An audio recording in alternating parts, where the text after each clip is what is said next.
Reporting out from closed session in regards to item 2A, labor negotiations with CSEA, information was given.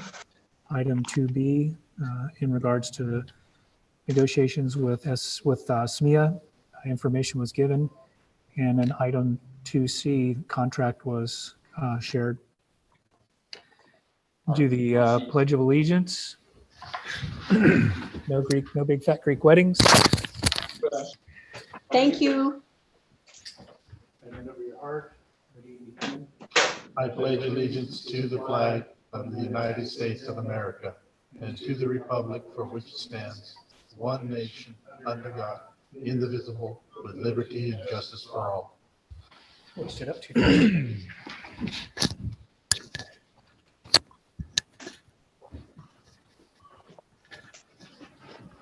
All right, item 3C, calendar of upcoming meetings, activities, and events, June 10th.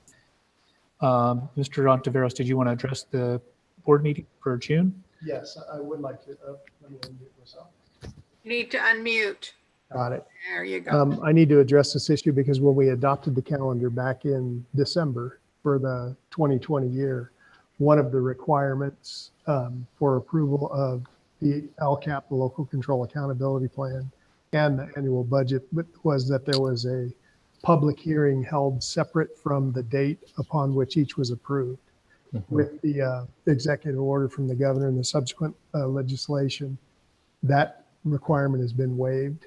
So I shared with the board in an update a couple of weeks back from school services that now the LCAP has been suspended till December for approval of the plan. There is a spending plan that will need to be LCAP accounting plan that will need to be approved with the budget, but that requirement to hold the public hearing on a separate date has been waived. As such, we're no longer required to have 2 meetings in June, and so my recommendation would be that we cancel the June 10th meeting and retain the June 24th meeting, at which time we'll bring the budget for final approval. Okay. Is that the approval of the board? Yes. Make a motion or Okay. so be it. Yeah, we could go ahead and entertain a motion and then move it.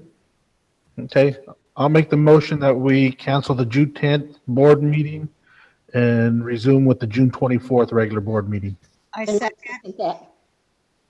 It's moved by Mr. Lar, seconded by Ms. Cordero, that the Mrs. Oliver. 2020 regular, was it Mrs. Oliver? Yeah. Okay, I'll give Jody credit. June 10th, 2020 regular board meeting, and retain the June 24th, 2020 regular board meeting to conduct our LCAP requirements. All in favor? Aye. Okay. So the June 10th meeting can be stricken from the upcoming calendar of events. We're entering item 4, public comment. Open session. Thank you, Kristen, for making the world's smallest font for me to try and read. I'll go ahead and read this. You want to read that? No, the font about the public comments. We do have some public comments, some general public comments this evening. There are several on the agenda items, but in terms of non-agenda comments, the first is from John Raymond, who submits the comment. I would like to know why Santa Maria Bonita School District is afraid to have the public make comments live at a public board meeting or at a public hearing that will take place on May 13th. A number of other districts allow access through Zoom to be able to make these comments. Thank you for your time. And if you don't mind, I would like to comment on that comment because I did speak to Mr. Raymond. I will direct staff to address that. Thank you. I did talk to John about that comment, and I appreciated his comment. What we're doing is in abeyance with the changes to Brown Act that have been put in place as a result of this pandemic. And John is right. There are several districts that are allowing people to call in live to meetings. And for us, it becomes more an IT issue and a security issue than anything else. And we've engaged our IT staff in taking care of the educational needs of staff and students first. And Brian Rickey and his whole team and the site computer tech staff has done a fabulous job of providing that support to kids in the community. So the board meeting wasn't my first concern. Right. But Kristen has been in contact with CSBA. What we're doing is pretty standard. It's pretty standard throughout the county. As we get a little more adept at handling all these increased IT requirements that this situation has created, we'll look at addressing that issue downstream. But I appreciate Mr. Raymond's comments. And are there any other There non-agenda? is an additional, and I want to thank Kristen before I read the comment for organizing all these comments that came in this fashion. The second comment is from SMEA President Jose Segura, and I'm going to read Jose's comment. As soon as it opens here. Dated May 11th, 2020. Dear School Board Trustee, if today were a day like any other May 11th, teachers in our district would be busy with state testing, thinking about open house and all the projects needed to be finished before welcoming parents onto campus, and planning the myriad of tasks needing to be completed before closing the door behind them in June. But today is unlike any other May 11th. In fact, these days, weeks, and months are unlike any we have ever experienced. Although it has been said many times, it bears repeating. These are unprecedented times with unprecedented challenges. One of the challenges facing the association and the district is how to assuage the deep concerns and fear teachers have about going back to work in classrooms and exposing themselves to this highly contagious virus. The COVID-19 virus has claimed almost 80,000 lives at this writing, and the toll continues to rise. We have been told by scientists monitoring the situation, the majority of these deaths are those in the at-risk group. In other words, those with pre-existing conditions and or those in their 60s and older. This fact only serves to exacerbate the fear and anxiety felt by all our members, but especially those in the at-risk group. At no fault of their own, older veteran teachers are left with a difficult choice.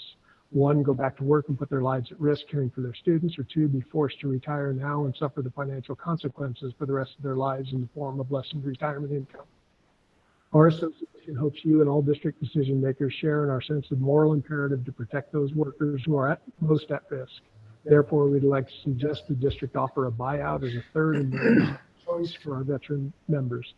There would be several advantages in the district in making this offer. The largest item in the district's budget is certificated salaries. Prior to the pandemic, the state of California had a $6 billion surplus. Governor Newsom announced today the state currently faces a $54 billion deficit. That can only mean one thing for education: budget cuts. We have already been told in negotiations there's no money for unscheduled salary increases or money to raise compensation for our preschool teachers.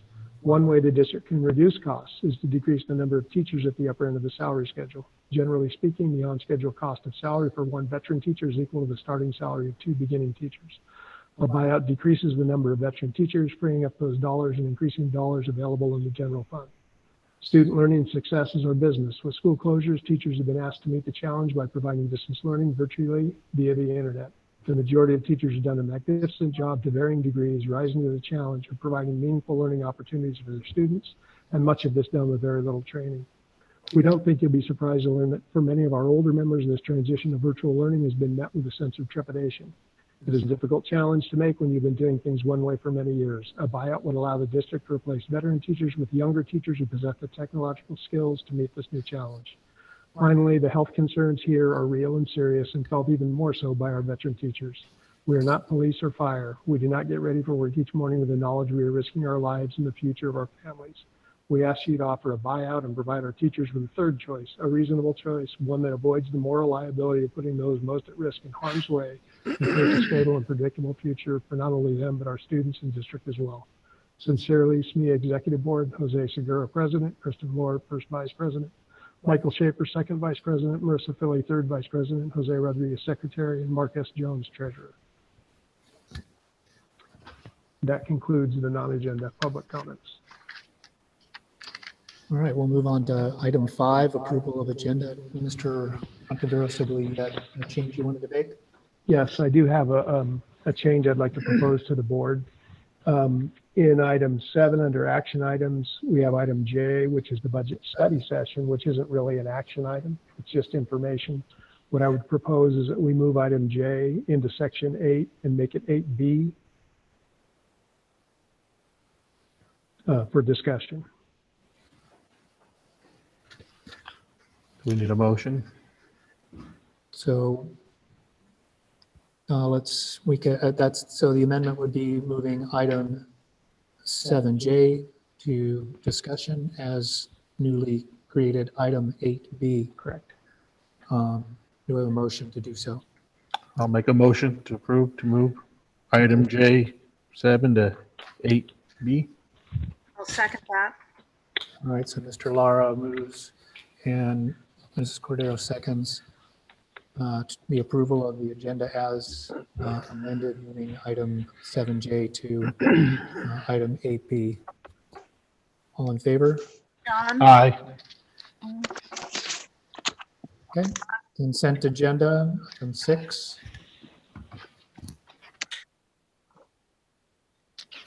Mr. Hollensand, Yes.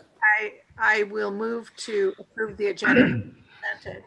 But one of the things in reviewing all of the information that has been coming out from CSBA and ASCD, et cetera, I realize we are pretty much on camera, but it was suggested that for all of the things that we vote on, we should do roll call to help Kristen, for one thing. Kristen. And Okay. Yeah, because I couldn't tell who was seconding. Right. Gotcha. Okay, sure. Just a So little technical thing that, I didn't hear any nays on the agenda portion, so from here on forward, we'll go with roll call. thank you. So we're on consent. And I made the motion. Okay. I'll second. All right. Mrs. Cordero moves and Mr. Lara seconds to approve the consent agenda as presented. Roll call. Mrs. Flores, Aye. Mr. Lara, Aye. Mrs. Oliver, Aye. Mrs. Cordero, Aye. Mr. Hollinshead. Aye. All right. Consent agenda. Moving on to action items. Item 7A, naming of new school 21. And I'll introduce this item. This is a revisit from the last board meeting for the naming of the until now Measure T School. And what I'd like to do is begin the item, introduce Dr. Grady, because we reconvene with the committee and have some committee members present, allow them an opportunity to provide some input to the committee work. At the conclusion of that, I have several comments that are submitted on this item. So could read them at the prior to Dr. Grady or after Dr. Grady's introduction, whatever's the board's pleasure, and then open it for discussion. I'm open. I think most of the time, often time we read them first. Yeah, we can go either way. I mean, first is fine. Okay, so I appreciate the fact that Kristen gave me 2 bottles of water today. But there are a number of comments, and again, I want to thank Kristen for her time and effort in organizing these. And there are actually 4 categories of comments, one in support of each of the names. And so I'll read those in support, and then there were some other comments around the naming process. And so I'm going to start with the public comment agenda, or the comments relative to the name Enos Ranch.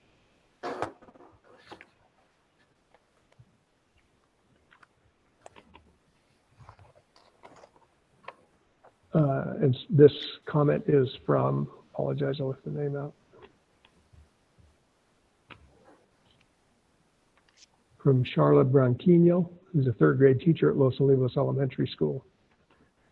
SMBSD board, I am strongly urging you not consider the name Pleasant Valley School when naming the new Santa Maria School. Pleasant Valley School is already an amazing school located in Buellton, California. As a 3rd grade teacher at Los Olivos Elementary School, I had the pleasure of taking my class each year to this fabulous establishment, and giving them a living day of history experience every year for almost a decade. This has always been a highlight of 3rd grade and is a field trip unlike any other. The owner and school marm, Tina McEnroe, even provides time period costumes for each child to wear, which really enhances their experience. The students get the opportunity to learn the way their grandparents did and get a true feel of what it would have been like to be a student back in the time period between 1890 to 1900. My students also do historical projects as part of our social studies standards, where they get to choose a historic place in one of our 5 valley towns, Hilton being one of them, and Pleasant Valley School is always a favorite choice. And there's a picture below, but I can't really show that to you. But there was a picture in the items that I sent to you that we forwarded earlier. I can foresee that the naming this new school, Pleasant Valley School, could be an issue since there is already another school with this name. It will be very confusing when students are researching and learning about the history of this amazing school, since it is only about 30 minutes away. I will hope you will take this into consideration and not choose the name Pleasant Valley School. To avoid confusion, I would choose Enos School to show gratitude to the family who donated the land where this new school is being built, as in fact, this is how most new schools are named. The next comment is from Leslie White. And it reads, regarding the new school naming decision. As a retired special education teacher from Santa Barbara, I strongly recommend the new elementary school be named Enos or Enos Ranch Elementary School rather than Pleasant Valley School. I believe that it would be wonderful to honor the Enos family for their contributions to Santa Maria, and that the name Pleasant Valley School should only be used by the original school of 1869, which is still in existence and used as a school today. Due to Dr. Tina McEnroe's restoration of the original Pleasant Valley School, its history has been kept alive and well for numerous children since 2006 through living history classes. The original Pleasant Valley School has been also been designated a building of historic merit where children have been educated since 1869 and are still doing so. I hope that you will consider my recommendation when making your decision. Sincerely, Leslie White. There's an additional comment from Paul McEnroe.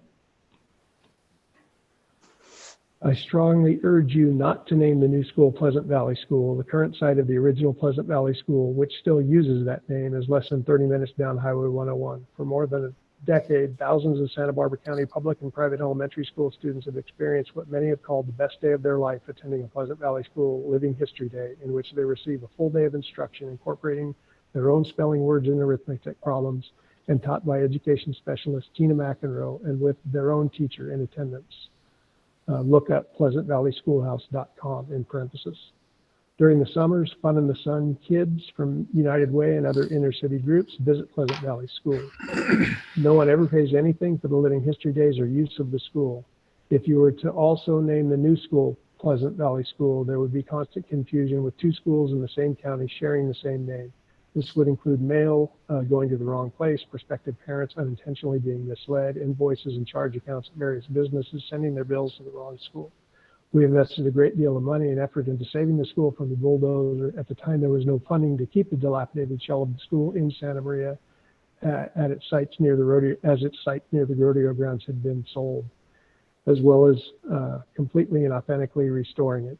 The Enos family and many Santa Maria alumni have been very supportive of the Pleasant Valley School, and it did reside on their property for many years. So I would certainly support using the Enos family name for the school.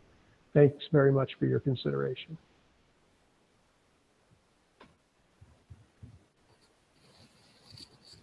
And then there is a comment from David Herrera, which is simply reads Enos. And that concludes the comments in support of Pleasant Valley School. Enos. Or Enos School, I'm sorry, Enos School. I will move on to comments. I'm sorry, were there questions?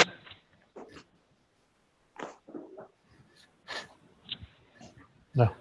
I'll go on to the comments in support of naming the school Bill Libben School. And the first is from Andrea Ford. Hello, my name is Andrea Ford. I'm a born and raised Santa Maria resident. I'm 37 years old, and I can proudly say that out of my 37 years of living here, I was a Boys and Girls Club member from age 9 until I was probably 19 years of age. I spent all of my teen years in the teen room at the club and as a member of the Keystone Club because Bill Libben allowed Eddie Galarza to keep the club teen room open until 9 p.m. on most nights. A lot of my friendships included meeting my husband, began at the Boys and Girls Club of Santa Maria Valley. There are so many teenagers that were so grateful for the events that were allowed to go on because Bill gave us the okay. They always believed that the teens needed a place to be, otherwise everyone would just end up in trouble or on the streets. Higher. The next comment is from Danielle Stoney, and it simply reads, Bill Libin. Really nicely. Okay, you're good. The next comment is from Diana Perez, and it reads, Dear SMBSD board members, it is with great pleasure that I share with you the results of a Facebook page created to support the naming of the next SMBSD school site as Bill Libin Elementary. Since April 10th, the page has generated 20,484 views and 522 likes from the community members from Santa Maria. It has been an exciting experience to see and read the overwhelming support for Bill Libin, including pictures and stories of his impact in our community. Once again, I appeal to you to take into consideration the incredible gratitude our community has for a man who has devoted over 40 years of his life to improve the lives of others. There is no greater gift bestowed to others than one's attention and noble efforts to lend a hand to another person in need. Bill Libin is the quintessential figure of altruism, and our community has confirmed this fact. As a fellow board member, we all take an oath to listen and support the will of the people. This is the definition of democracy. Santa Maria Valley has spoken regarding their choice of the naming of the next SMBSD school, as it belongs to them, the taxpayers, and their children. I hope you will support the voices of our community. Sincerely, Diana Perez, SM Santa Maria Joint Union High School District Board of Trustees.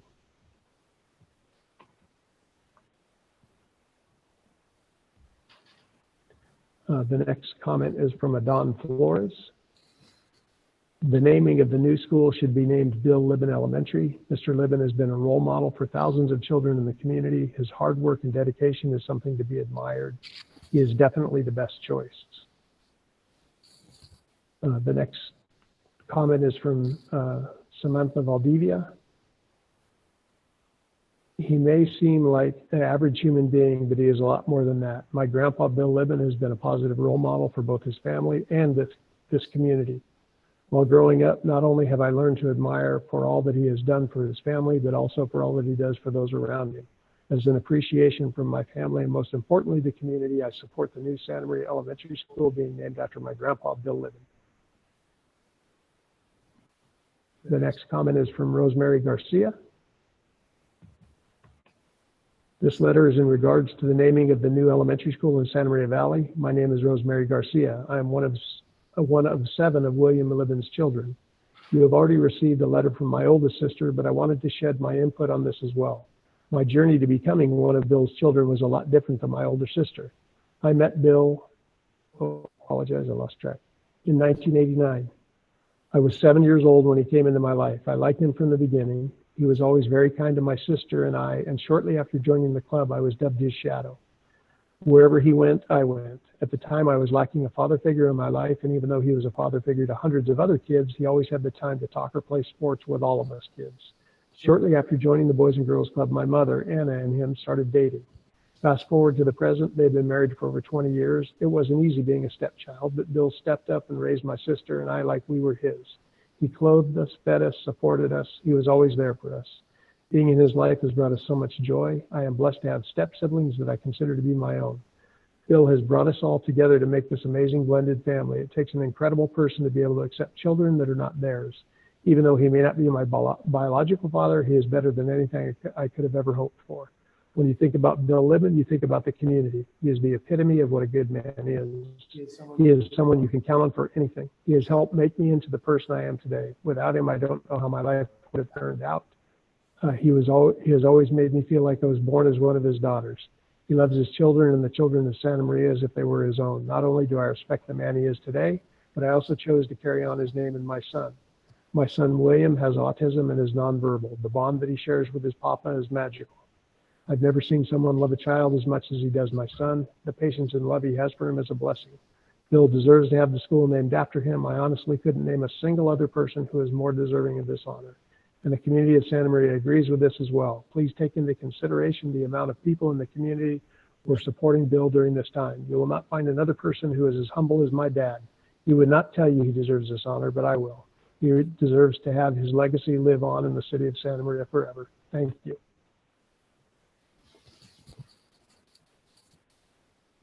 The next comment is submitted by Yvonne and Mike Beely.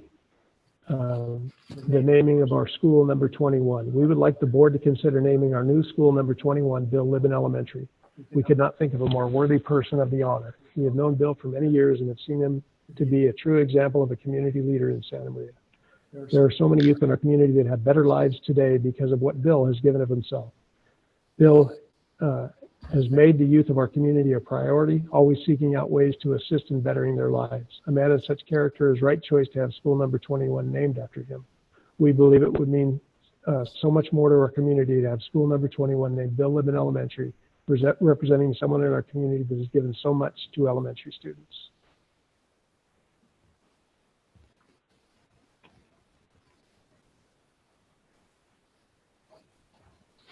The next comment is from Isaac Baruman. And it reads, when our committee voted in 2014 election to pass Measure T, which is a bond to build the new school, it's because we wanted our community to be heard and to take into consideration on the decision for the new school name. The community of Santa Maria has spoken out loud and clear, and the name of Bill Libin should be the right choice. The next comment is from Martha Baruman. The best suited name for the new school would be to name it after Bill Libin. He has always been involved with our youth and influenced them in a positive way. It would only be appropriate to have the school named after such an outstanding individual. Thank you. The next comment is from Patricia Diefenderper, which reads, while working for the Housing Authority of the County of Santa Barbara, I had the great luck to work closely with Bill Libin. With his support and understanding the need of our local youth, we were able to place a Boys and Girls Club in the public housing complex of Evans Park in Santa Maria. At that time, there were only several hundred approved clubs in public housing in the whole United States. Bill Libin has given his time, his knowledge, and his ongoing commitment to the youth who have so greatly benefited. I know of not one person who is more deserving of this great privilege than Bill Libin. I therefore request that you agree to name this school after Mr. Bill Libin. Thank you for your time. Next comment is from Erica Mendoza Rios. I would love to see the new school named William Libin. Bill has assured to provide a safe and positive place for our community's youth. Bill has always put our city's youth first. We all understand the history behind Pleasant Valley, but this school has already ran its course in our city also, and it is the name of a prison here in California. Please name my son's future school William Libin Elementary. The next comment is from Peter DeBrun. Bill Libin has dedicated his entire life to the kids of Santa Maria. I grew up down the street from him and can tell you he could have been anything he wanted. He chose to help thousands of kids succeed in life. I went to Robert Bruce and Oakley grade schools, both pioneers. So is Bill Libin. So you should name it after him, Peter M. DeBrun. The next comment is from Beverly Velasco Pugner, and it reads, the new school should be named by a respected community leader as Bill Libin. He's been serving the community for several generations with a kind heart and doing what's best for the kids. I can't think of a more well-rounded, respected individual than Bill Libin to be honored with a school named after him. Thank you.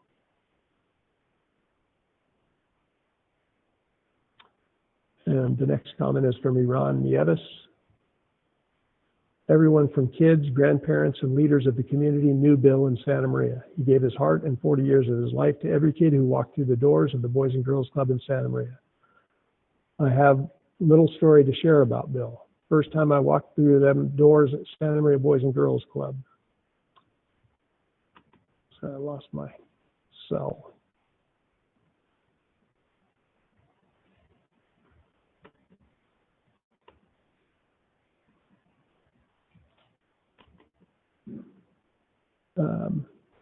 It was a circle of 5 of us, and none of us had no membership to go inside.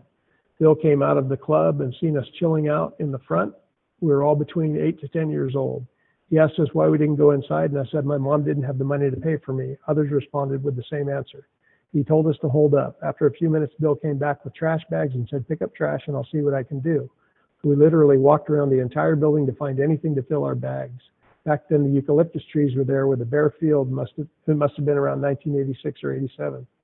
Bill came back and had memberships with our names on them. I will never forget the smiles and joy because of what he did for each one of us.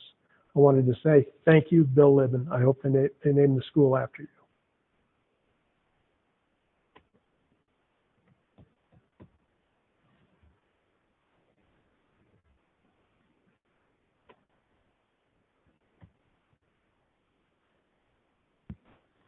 The next comment is from April Soto. I was raised, and it reads, I was raised by a single mother. For years and years, we attended the Boys and Girls Club. Each of those days, Bill Libben was involved in our lives. If anyone deserves a school named after their legacy, it's Bill Libben. A lot of us didn't have a perfect childhood, and Bill filled a void in all of us. He is kind and generous.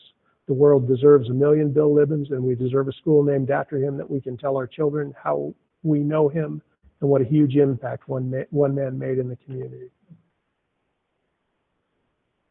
This comment is submitted by Jonna Gorenstein, and it reads, I support the school be named after Bill Libben. This comment is submitted by Robert Doble, and it reads, I fully support naming the new school after Bill Libben. I was born and raised in Santa Maria, and Bill was instrumental in helping many kids by providing a real role model for kids who didn't have one without the Boys and Girls Club. The positive influence Bill had on my life helped me pursue a legal career. Pleasant Valley may be a nice sounding name, but it doesn't have the meaning that naming the school after Bill will have. Kids will be able to meet their namesake, and that will be a real asset to our community, especially in this odd time in our world.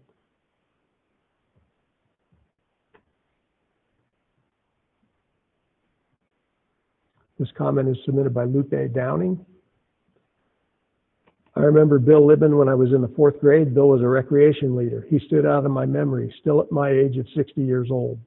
Bill was so kind, calm, and always thoughtful to us kids during the after-school program.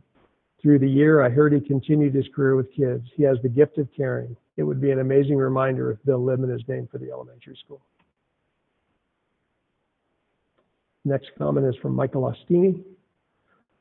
I have been a lifelong resident in Santa Maria. I have known Mr. Bill Libben for over 50 years. Bill is so deserving of this honor for many reasons, but the main reason for honoring Bill would be for his dedication to the students and the whole community of Santa Maria for over 40 years. I wholeheartedly endorse and recommend to the Santa Maria Bonita Board of Education to name the school after Bill Libben. Thank you, Mike Ostini, Personnel Commissioner, Santa Barbara County Office of Education. And this comment is submitted by Eric Torres. I'm writing to you today to express my support for the naming of the new elementary school as the Bill Libben Elementary School. I have known Mr. Libben since I was 10 years old. For 2.5 decades, Bill has been my mentor and life coach. Growing up in Santa Maria, my brother and I had little supervision after school because both our parents worked throughout the week. We entertained ourselves for the most part, but we weren't doing anything constructive and didn't have any real goals or dreams. At the age of 10, we were introduced to the Boys and Girls Club, and a world of opportunities were opened right before our eyes. Even though I didn't know it at the time, it was at that pivotal moment that the course of my life would change for the better. Bill was the operations manager upon our first encounter. I was intrigued by his story regarding his intentions to obtain higher learning, but he was swayed by his passion to help the youth of our community. Because of Bill, I intently made every effort to stay in school, study and work hard, and follow my dreams. I wanted to have the same passion and devotion in my career and life as Bill had at the club.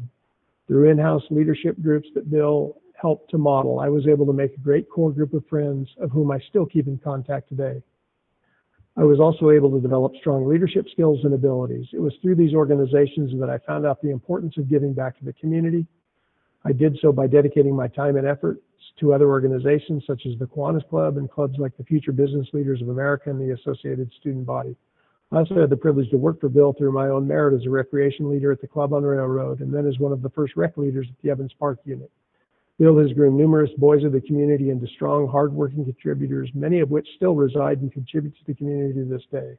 It is without a doubt that I wouldn't be half the man I am today if it wasn't for Bill's contribution to the foundation of my beliefs in work ethic, morals, and faith, and for that I will forever be grateful. With all this being said, I don't see how the honor of naming the next elementary school in Santa Maria could belong to anyone other than Mr. Bill Libben. Thank you for your consideration.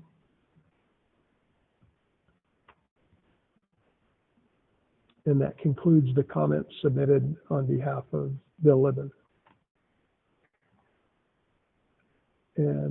So this next set are comments in support of, actually, in support of Pleasant Valley was the Pleasant Valley School article that was that I read at the last meeting. It was a Shirley Contreras article that was forwarded to the board as well.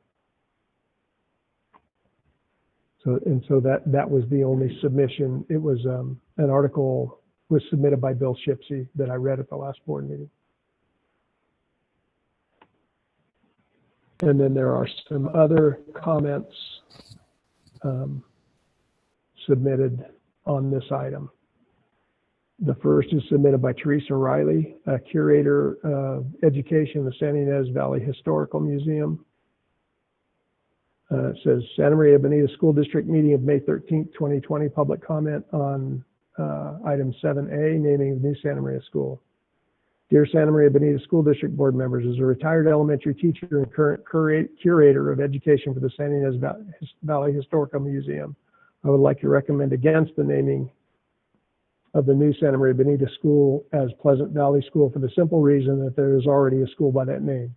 The original 1869 schoolhouse that was once located on what is now Allen Hancock College and later Enos Ranch property has been lovingly and meticulously restored to its original historic condition at its present site in the Buellton area by Tina Hansen McEnroe.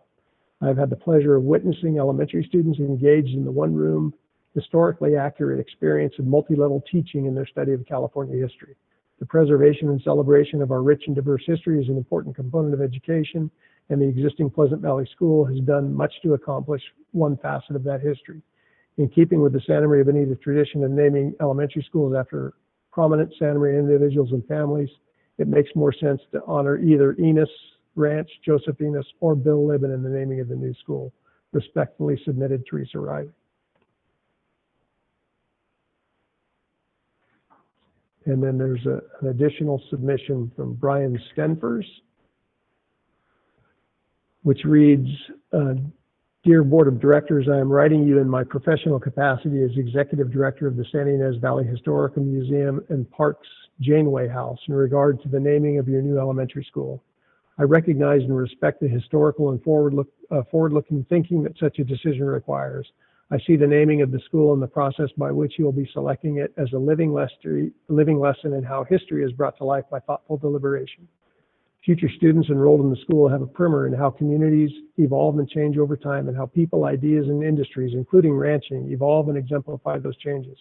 We are all very fortunate to have in our close proximity the original Pleasant Valley School, in parentheses 1874, fully restored and preserved for our current and future generations to savor a Valley School experiences that existed in the latter quarter of the 19th century. I have been fortunate to observe firsthand when children from throughout the Central Coast had this experience. By the end of their visit, they and their teachers and chaperones did not want to leave. For these reasons, I would encourage other alternatives to the naming of your school. By celebrating the Enos family, you would be recognized as the integral part of the ranching ethos and its culture to the Santa Maria Valley, and or by honoring Bill Libin, a community mentor of over 40 years.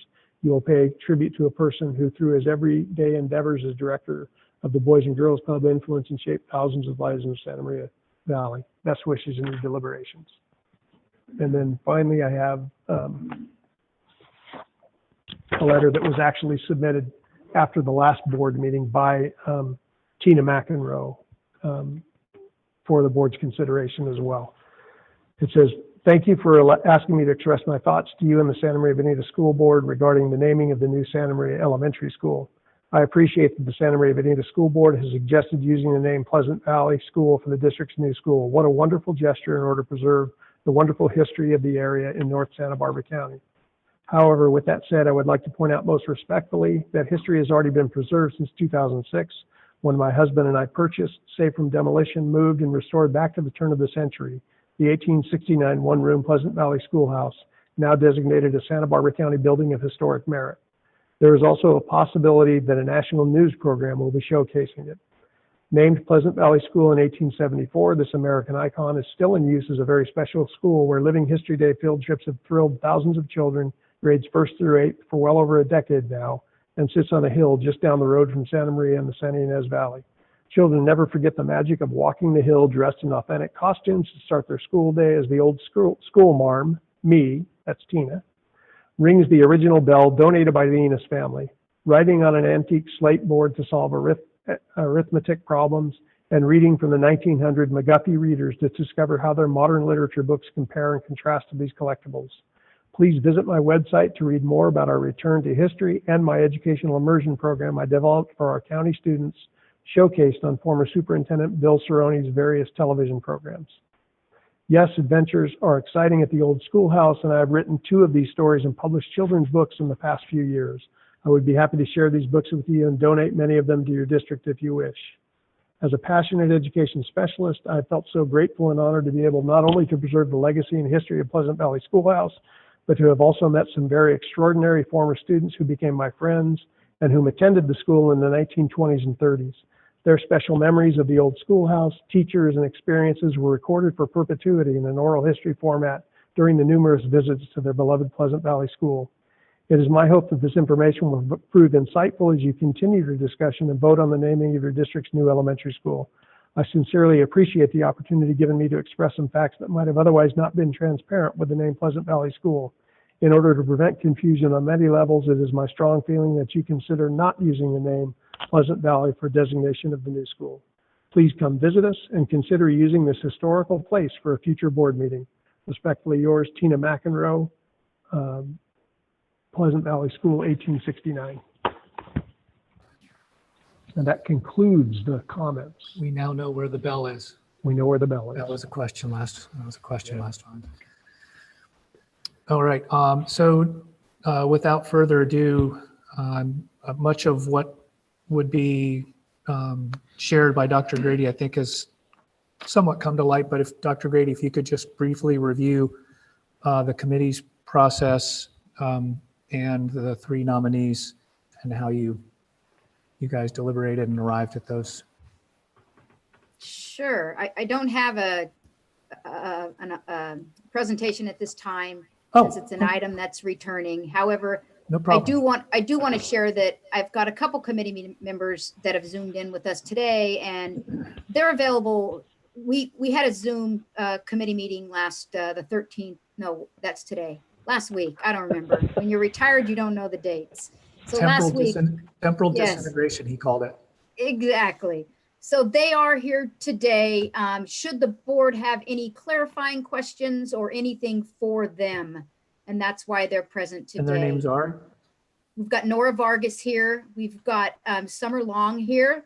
And Colleen had to text me and had to step away, but you'll see the CL on the board. But Summer and Nora right now are my 2 committee members, should you need any clarifying questions.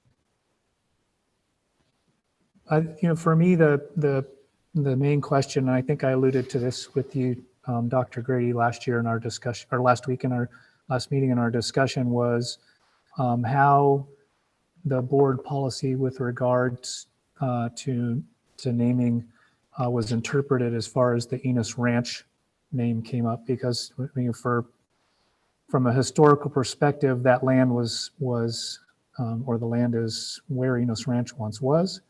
But I've been coming here for 37 years and lived here for well over 25 and not heard it referred to as that until the development went in. So I felt that there was perhaps the letter of the board policy was observed and that it existed previously, but that the spirit of that and not naming something after a development was not observed. So I was curious as how you guys delineated keeping that name in light of that. And if I could, I'm sorry, Linda, I forgot to mention Linda as well, who's she's there as well. She was at our Zoom meeting. So Linda is also on the committee. We followed board policy. That was the first introduction we did at our very first meeting. And that, John, did come up, but it was our understanding that that development already existed as Enos prior to, which allowed that name to be fair game in the committee. And Linda or Summer or Nora, if you have anything different, please do. I think it goes, John, to the fact that historically, Joseph Enos, Right. was owned that property. And while it was not, I don't know, a well-known piece of information, I know when it has been through the time referred to as the Enos property, even though, you know, that family is long since left the community. And so the fact that the land itself was once owned by a pioneer in the valley is how it stayed and, you know, remained on the list and for the consideration. So And- the timing of basically it was the timing of when the new development and everything came about that allowed, or had you guys choose that interpretation of the board policy? Is that what you're saying, Dr. Grady? Yes, and it's exactly as Linda said, when we did our research and looked it up, Joseph Enos did own that land. So prior to, the development was named prior to, yes. That's Okay. how we interpret it. And if you look at some of our other school names, like Fessler, that, I don't know whether the street name was there before the school, because that was before my time, but he was a pioneer in the valley. Can't think, Isaac Fessler, I believe, and a number of our schools that coincide with the name of the street. If you look at the full name of the school, it's a person, and whether the street was named or the school was named, you would have to look back and look that up in history. But one of the things, and I'll throw this out at this time, that we often forget is, how did the name of a school originate?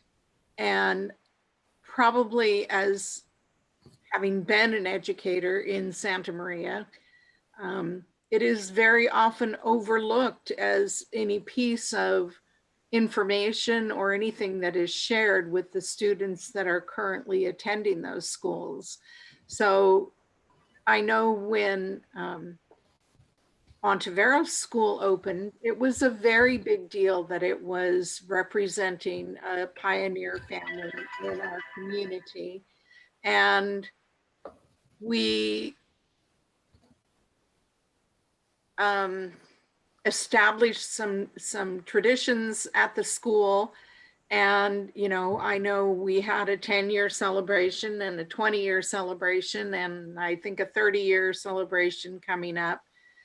But the, you know, that falls anywhere from knowing nothing to, you know, being fully aware of why a school has a particular name. You know, once the school is named, it's, you know, in the forefront until the next new school comes along. But the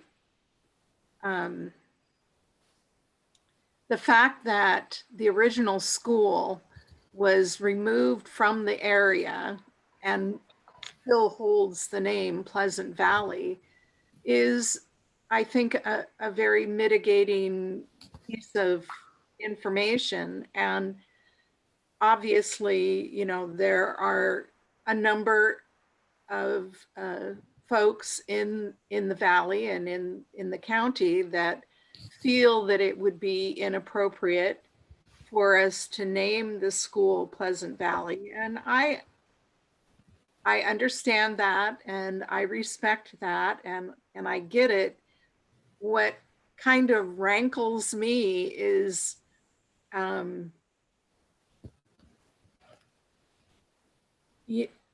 I feel like it's been stolen, basically. You know, it was taken away from Santa Maria, and now we can't reclaim that piece of history because the school is still in existence, and a family has purchased it and at their own expense, you know, renovated it and restored it and is doing things.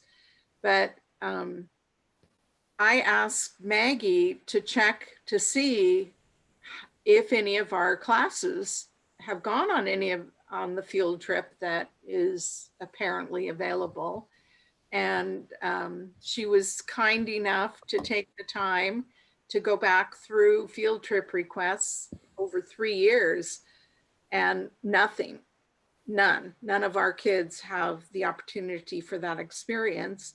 And I don't think our teachers are aware that that opportunity exists.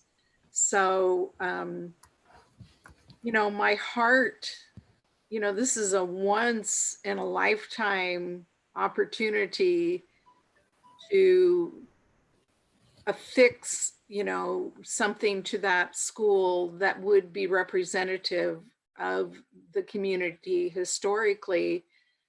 But at the same time, it would seem that, you know, within our own community, the support for that just really is not there.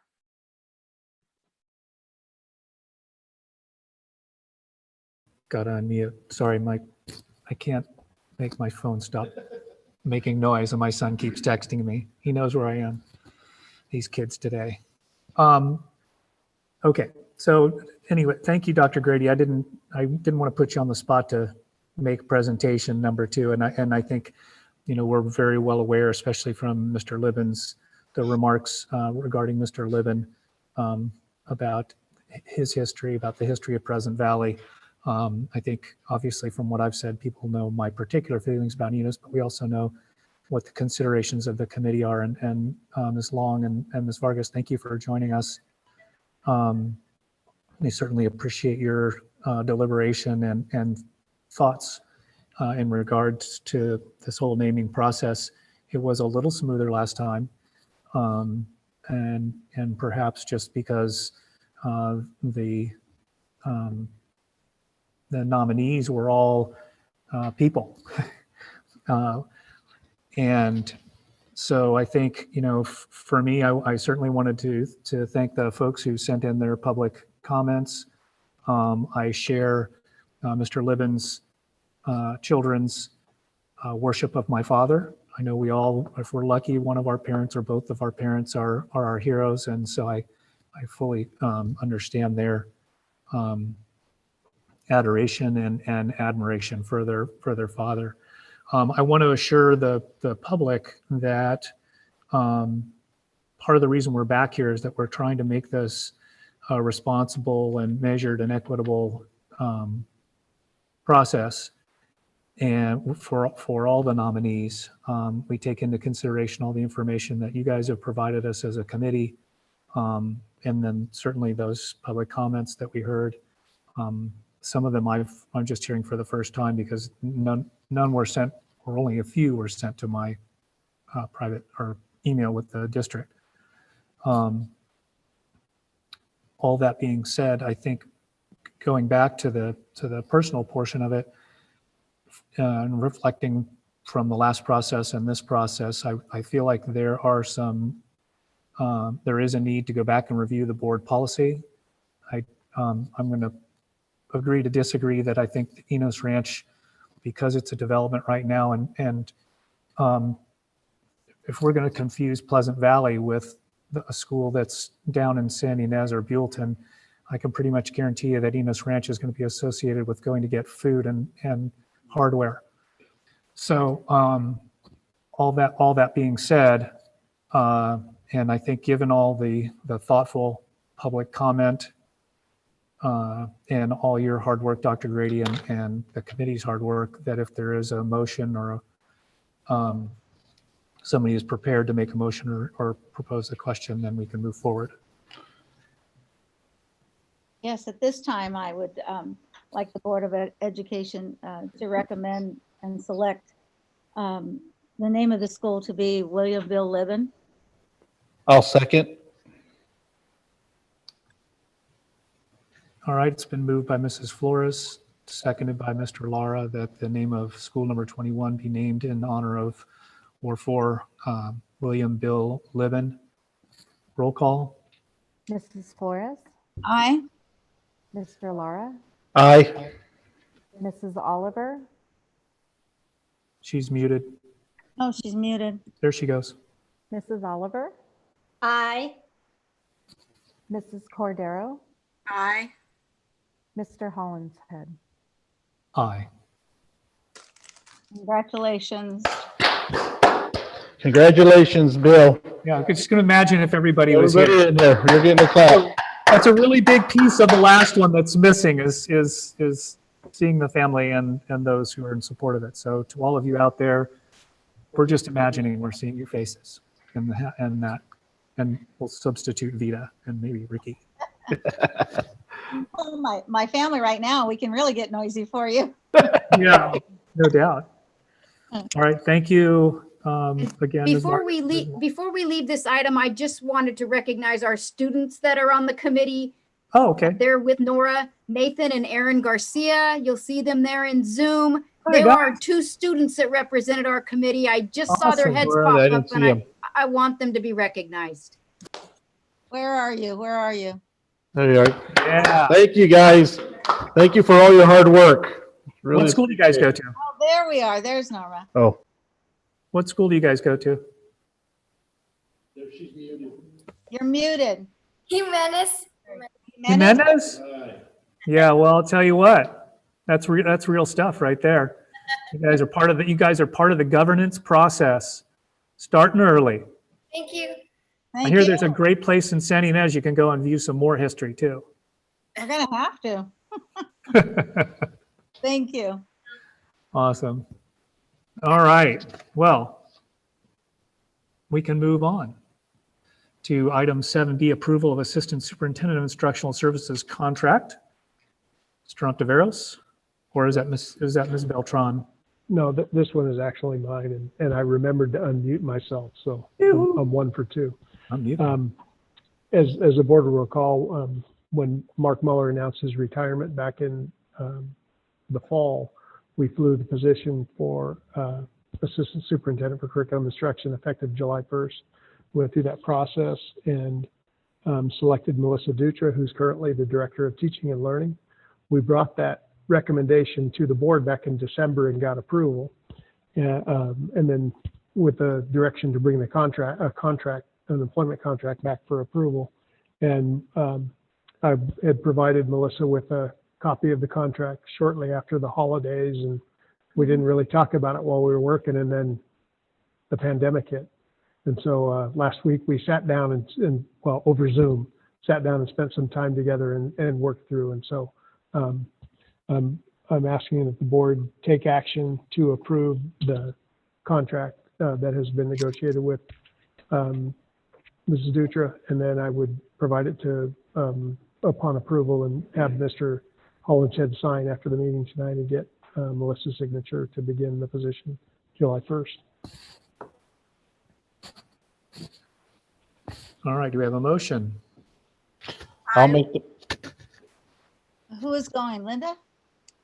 I will move to approve the contract for Assistant Superintendent for Instructional Services, Melissa Dutra, and the contract's material terms effective July 1st, 2020. I second. It's been moved by Mrs. Cordero, seconded by Ms. Flores, that the board approve the contract for Assistant Superintendent for Instructional Services, Melissa Dutra, and the contract's materials terms effective July 1, 2020 as presented. All in favor? aye. Oh, sorry, let's do a roll We call on have that. to do a roll call, I believe, Jonathan? Or- Yeah, I just went backwards. Oh, okay. You didn't rewind. Mrs. Flores, Aye. Mr. Lara, Aye. Mrs. Oliver, Aye. Mrs. Cordero, Aye. Mr. Hollinshead. Aye. Motion is approved. Moving on to item 7C, Resolution 1924, Order of Election. These next few items are relative to the November election. So there's 3 resolutions. This first resolution, 19-24, is the order of election. And it what it does is it provides the documentation that we have ordered the election for the board seats that will be open in November. The positions currently filled by Mrs. Oliver, Mr. Hollinshead, and Mrs. Cordero. And we provide this to the County Office of Education, and it initiates that election process. It's required 123 days before the election. I want to give Kristen credit because she was thinking about this, because this is such a tenuous time. June 27th, which is our next scheduled, or June 24th, the next scheduled meeting, is like day 125. So it gets us pretty close. So if something hinky happens in between, this was a hedge in our bets to make sure that we had these things in order for the November election. So this first resolution is for the order of election. And if you'd like, I can read the material terms, or are you? I think, yeah, I think we'll move. I think we'll move on. Move to adopt Resolution 1924, Order of Election as presented. I'll make that motion. Do we have a second? I'll second. Okay. Vita, I just want to tell you that Ricky raised his hand in here. You couldn't see it. Too So bad. I moved, and Mrs. Flores is second. The adoption of Resolution 1924, Order of Election as presented. Roll call, please. Mrs. Flores, Aye. Mr. Lara, Aye. Mrs. Oliver, Aye. Mrs. Cordero. Mr. Hollinshead. Aye. Motion passes. Moving on to item 70, Resolution 1925, Candidate Statements. And so resolution 1925, now that the resolution has been passed to order the election, this resolution is in regard to the candidate statements that are limited to 200 words in the actual voter's pamphlet. I'll move to adopt Resolution 19-25, candidate statements. I second. It's been moved by Mrs. Cordero, seconded by Mrs. Flores, that the board adopt Resolution 1925, Candidates Statements. Oh, I didn't see your arm. Sorry. Ricky's on mute, so I can't even hear him. If he You know said what? it. I don't even think he really did it. Oh, I think he's just, you gotta watch this guy like a hawk. he's on mute though. Yeah, he is. He's got to unmute himself. Roll call, please. I Mrs. apologize. Aye. Mr. Lara, Aye. Mrs. Oliver, Aye. Mrs. Cordero, Aye. Mr. Hollinshead. Aye. Motion is approved. Moving on to item 7E, Notice of Elective Offices to be filled. And so this is the final item with those other pieces having been done that notes the positions to be filled. They're all full terms, the 4-year terms that are expiring. Those of Mr. Hollinshead, Mrs. Oliver, and Mrs. Cordero.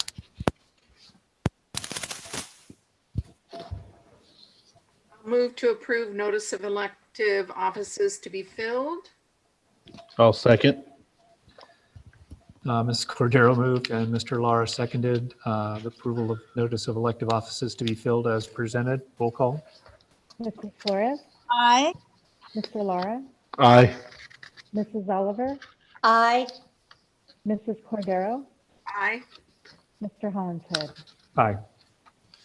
Motion passes. Moving on to item 7F, Resolution 1926, School Nurse Day.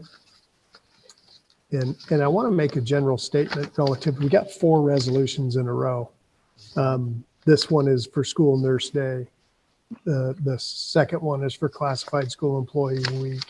And then the third is for Day of the Teacher. And then the fourth one is for School Language Pathologists. Each has a designated day. But I would just want to say generally how humbled I am by the response of all of our staff in this situation. We'll go through each of these resolutions, but this has been phenomenal. The food distribution that goes on a daily basis, the IT support, our staff being available to assist teachers with contacting parents and the job that our teachers are doing in this.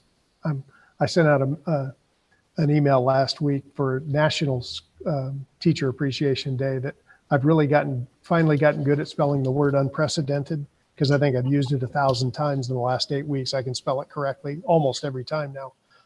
This has just been a phenomenal response. So, these resolutions are annual things that we do, but I think, in this time, it's been phenomenal to see how people have risen to the occasion. And having read articles in numerous news sources over the last few weeks about how people are saying, people at schools are really stepping up, really does folks a disservice, because our folks do this every day, That's right. right? Every year, pandemic or not, Yep. teachers, classified employees, our nurses, our pathologists, anybody who's in any level of support service every day does the work. And so I just wanted to make that general statement before we approve each of these, because, we do this once a year, but, the appreciation is every day for the work that goes in above and beyond to support our students and our families and our community. So I just wanted to say that up front. And so item 7F is a resolution recognizing School Nurse Day. And so this is in honor specifically for school nurses who go way above and beyond just the function, the medical functions, the support that's provided to our families, to our kids, beyond the bells at school is just phenomenal. And so this resolution is submitted in recognition of School Nurse Day, which actually was last week, May 6th, but again, is something that we can't appreciate enough every day of the year.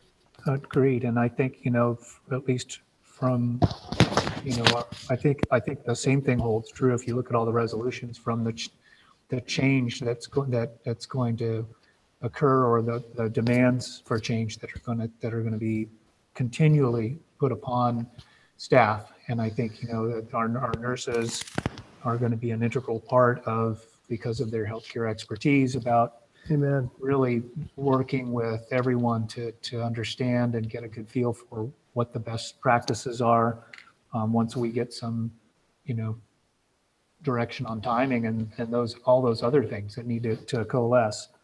But yeah, the nurses are are well valued from every scratch and temperature in the past to whatever it is they're going to be Amen. doing in the future. So I think, as you say now, and as Mark has said so many times in the past, we put this day aside for them, but and I'm sorry, Mark, you're not here to do your usual job with these guys, and we don't get to see them, but just like we did before, we're seeing you out there. So, but thank you, nurses. Does anybody else have any input or observations? Just a very sincere thank you. The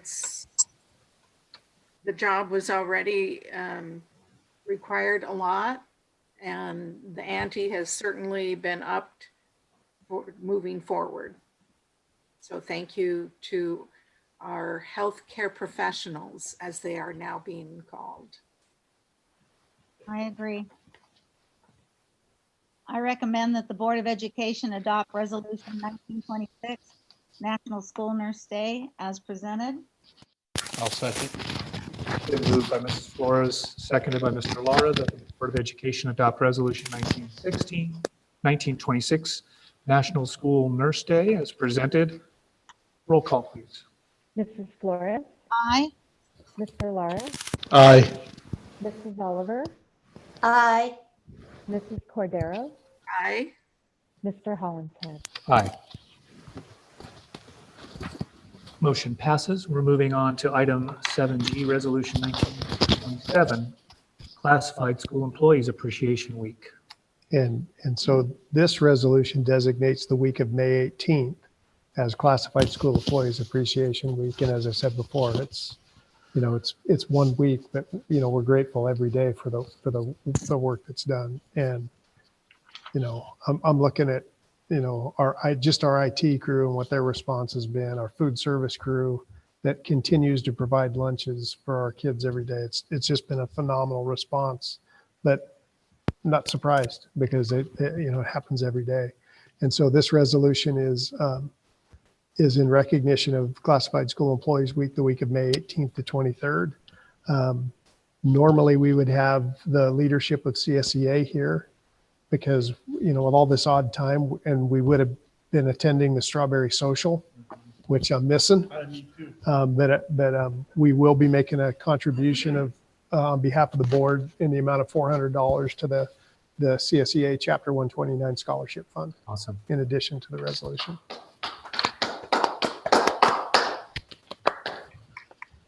Yeah, it's amazing when you consider the scope of what our classified unit does and staff do for our district. And just like, as you said, so appreciated all year round. I know there are a lot of districts out there that probably feel like their staff, their classified, are doing an exemplary job and probably doing the best of anybody around if they're comparative in nature, but they're not. Ours are.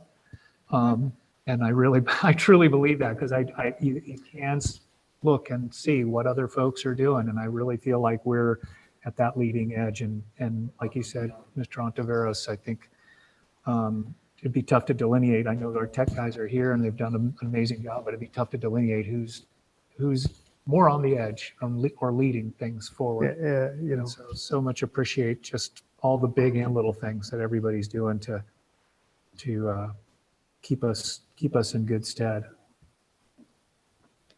Well, I will make the motion to adopt resolution 19-27, Classified School Employee Appreciation Week.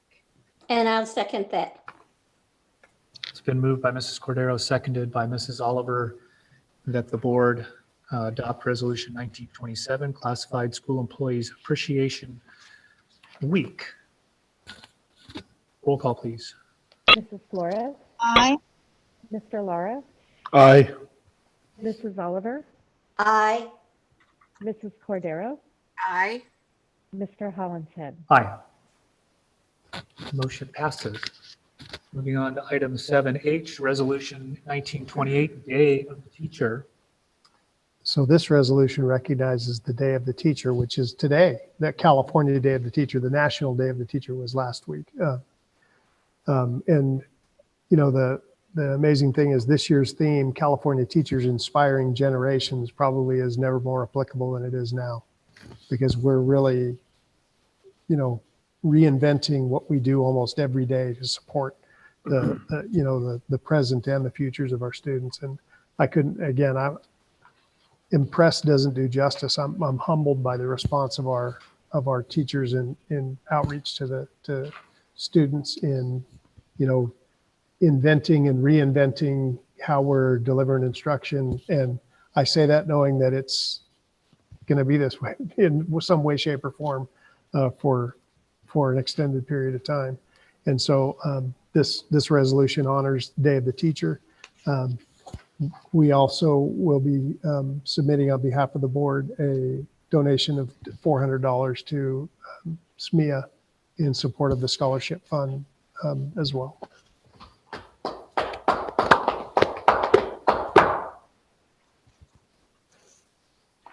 Anybody have any thoughts to offer on our teachers?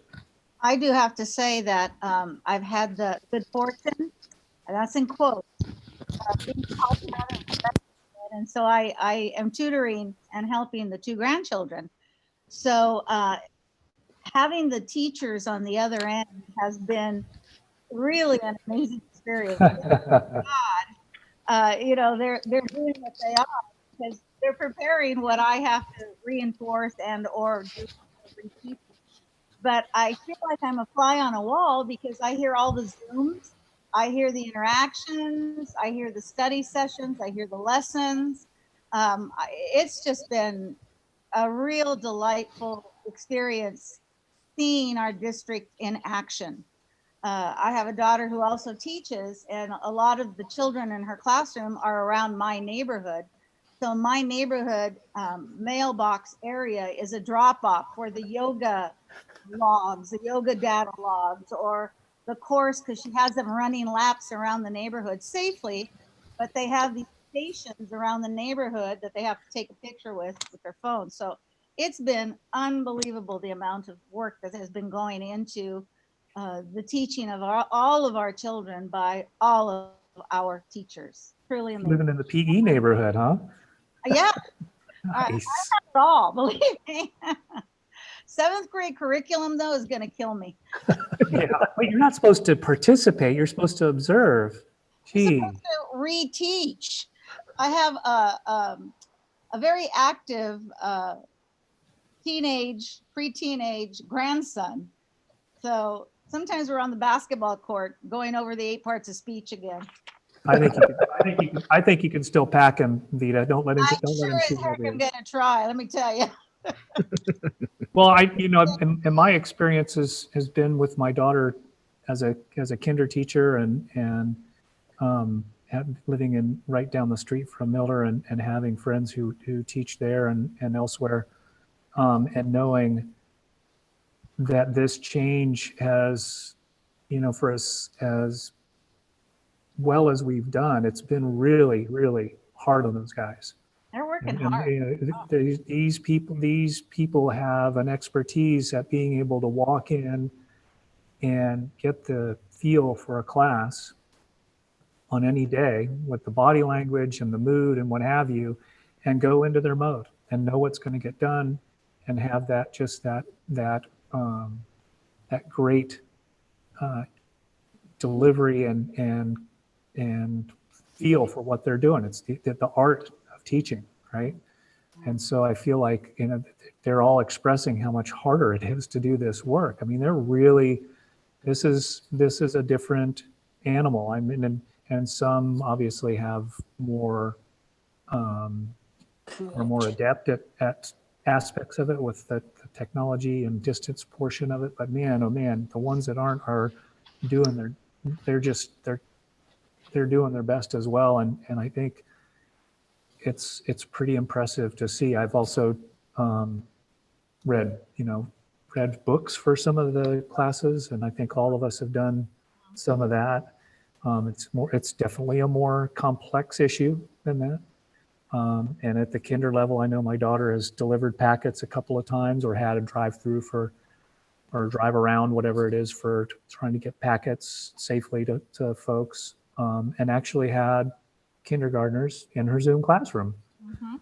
So pretty impressive what the families have done and what the teachers have been able to do and to engage the families of these kids as well. So a day isn't enough, but it'll have to do. You're right. Yep. I make a recommendation that the Board of Education adopt Resolution 1928, Day of the Teacher, as presented. I'll second. Been moved by Mrs. Flores, seconded by Mr. Lara verbally, that we adopt Resolution 1928, Day of the Teacher, as presented. Roll call. Mrs. Flores, Aye. Mr. Lara, Aye. Mrs. Oliver, Aye. Mrs. Cordero, Aye. Mr. Hollingshead. Aye. Motion passes.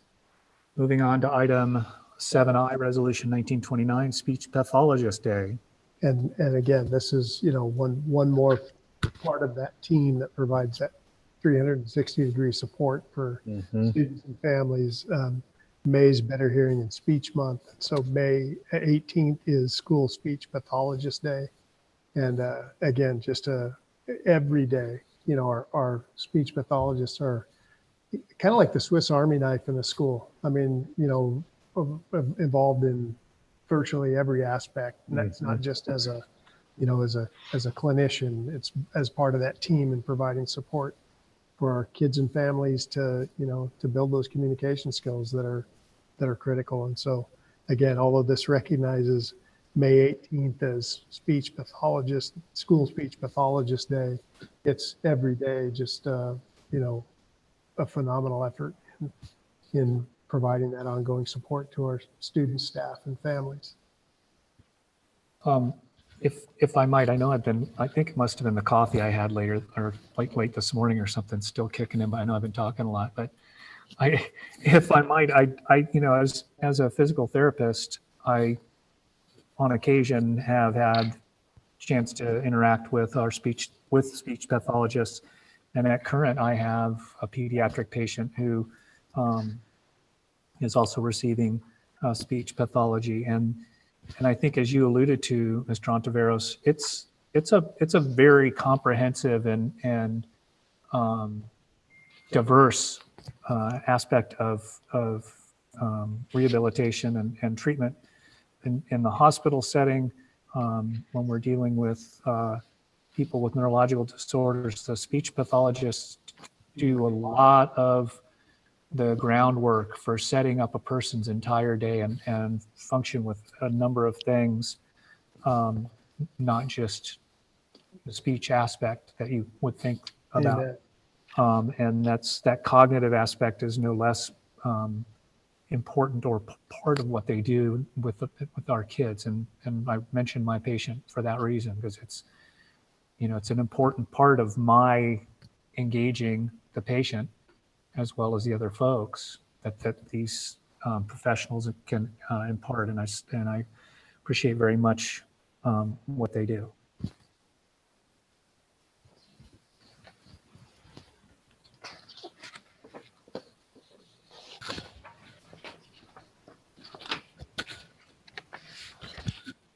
I will move to adopt resolution 19-29, School Speech Pathologist Day. I'll second that. Been moved by Mrs. Cordero, seconded by Mrs. Oliver, that the board adopt resolution 1929, Speech Pathologist Day, as presented.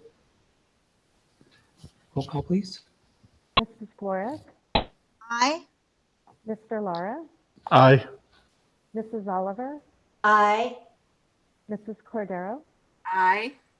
Mr. Hollingshead. Aye. Motion passes.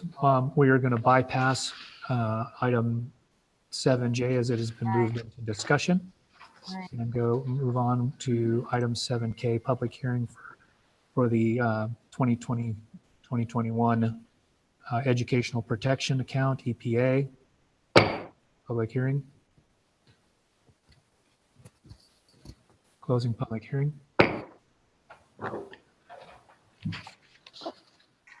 And moving on to item 7L, resolution 1930, in regards to the 2020-2021 EPA. Mr. Beecher? Actually, I'm taking that. So good evening, board. Oh, okay, sorry. Sorry, This is an annual housekeeping item.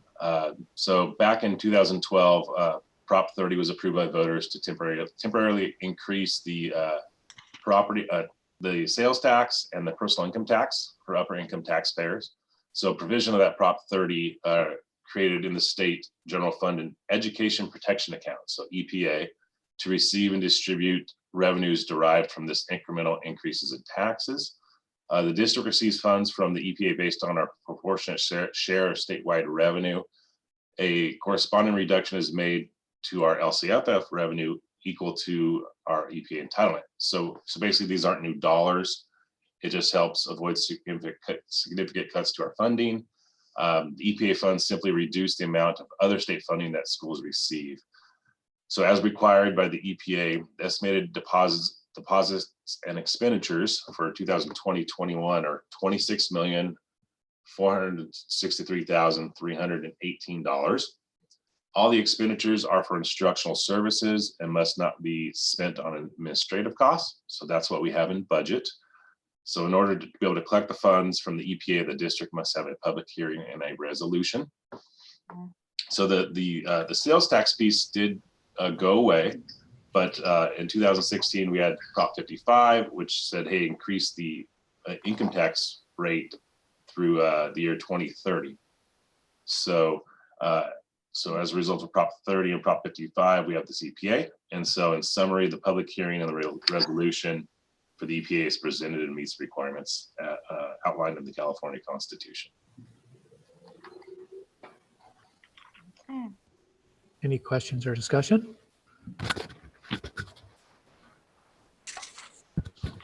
I just have one. Go ahead. Go ahead, Linda. I was going to make a motion. Oh, I just wanted to quick ask a question. If when Brian, on the portion of the discussion here where it says the revenues raised by Prop 30 are distributed, and significant shares of those resources simply reduce the amount of other state funding, and we look at this on the back, does that mean though that there's still a net offset for reduction after those other state funds have been I'm reduced? not sure quite understand. So basically, the additional personal income tax on the upper income taxpayers, that's a little bucket, and so that's the EPA. So it means we're taking those EPA dollars as part of LCFF revenue, and so it doesn't have to come from other parts of the state budget. So it's only an offset. It's an offset, yeah. So Okay. we've had this since 2013, I think, and so these aren't new dollars. It's coming from this bucket over here instead of this bucket. Gotcha. And is that bucket going to be affected by the economic situation that I see you nodding yes? That's most likely. Buckets may become a shell game. Yeah. So that 26.5 million could be significantly less Correct. when all is said and done. Yeah, this is the estimate we have right now, and so we usually bring it to the board in May. Yeah. I believe the way that it works is it was written in statute, supported by the voters, that there would be additional accountability on these dollars and transparency on these dollars. So it required the districts call them out specifically and pass this resolution so that people could see exactly how districts were using these dollars. So that's kind of the way they split it out. But if you remember the time, they said, hey, this is going to protect education, but really what they did is they replaced education dollars that were already in the budget and shoved that into other areas of the budget. But this is about the transparency and accountability for those additional dollars. And Because necessarily it couldn't go anywhere else. They made that stipulation, right? Manage money. And it couldn't be used for anything else. And if I remember correctly, it said that it couldn't be used for administrative salaries. Right. Another reason they wanted this transparency was that they would see that it did call out administrative salaries. I just wanted to clarify because mine like a steel sieve. Sometimes I need some reminding. Oh, gosh. Okay, I will move to adopt resolution 19-30, the education protection account for 2020, 2021. I'll second. Been moved by Mrs. Cordero, seconded by Mr. Lara, that the board adopt resolution 1930, education protection account, EPA for 2021, 2020, 2021. Roll call, please. Mrs. Flores, Aye. Mr. Lara, Aye. Mrs. Oliver, Aye. Mrs. Cordero, Aye. Mr. Hollingshead. Aye. Motion passes. Moving on to item 7M, approval of Santa Barbara County Special Education Local Planning Area SELPA revision. Mr. Mueller. Yes, we're bringing forth Hi, a Rusty. revision. Can you hear me? Yeah. No, I'm just saying hi to Rusty. He's here too. Oh yeah, Rusty's gonna pick it up in a little bit. So we're bringing forth the revision to our SELPA plan. It's not a huge revision. This is the plan is something that we bring forward only when we make revisions on it. It's not a 1 or 2 or 3 year plan. But when there's a revision, then we bring it forward. The state has set forth a new template, and the template requires that the plan be set within this template. So there are very minor changes, but Mr. Gordon will go over the process and cover any of the of the questions that you might have about our SELPA plan, which going forward will be for our 20 schools, and our 21st, Libin School will be represented and the implementation from this plan. So Mr. Ricky, can you start that slideshow for us, please? The PowerPoint.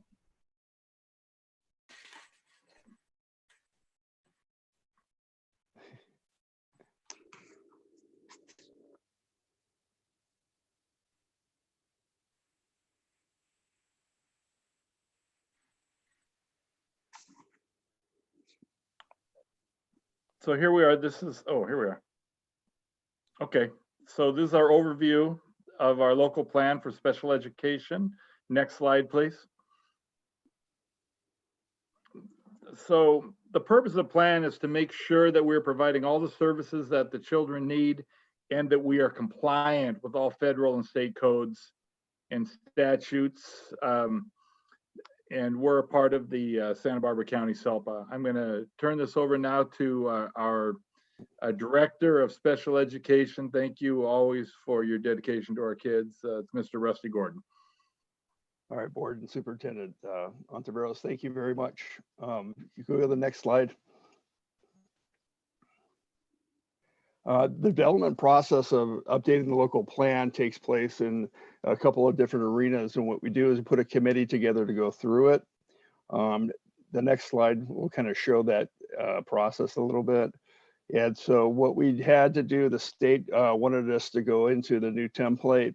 And so we had to look at all our provisions and make sure that they were all up to date. And we did. A lot of it was just wording changes, getting rid of outdated words or outdated testings that were written to the local plan, and went to a more generic or the statewide testing groups and things like that. We had a committee of special education directors, special education teachers, general education teachers, and community advisory committee parents also were on that plan. And so this wasn't a legislation change or court decision. It was CDE asking or requiring every SELPA in the state this last year to go through the local plan. The good thing was our template, our previous local plan fit the template really nicely. So it was a very seamless process to go through that. And so that's kind of where we go. Next one. So the approval process takes a couple steps. First, after we develop and amend the local plan, the JPA, the governing body of Santa Barbara County SELPA, is a joint powers authority. It's the governing body has to approve it. Once that's done, it goes through the county superintendents.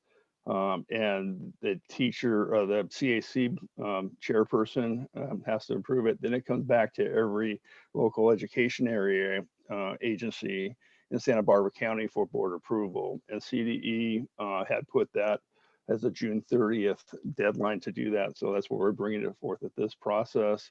It was at May 4th JPA board that was approved locally by our JPA governance body. Next one. Some key elements of the local plan is, show the next slide, please. The table of contents just kind of shows the contacts and certifications. So all the local plan or the SELPA participants will be in there. There's 25 participants in that local education area agencies, and the county education office has to approve it. So, and the governance administration spelled out. Part C is, and it has an asterisk by it because it's the annual assurances support plan. And that actually is a response to AB 808 or 1808, excuse me. And that has, we have till 2021.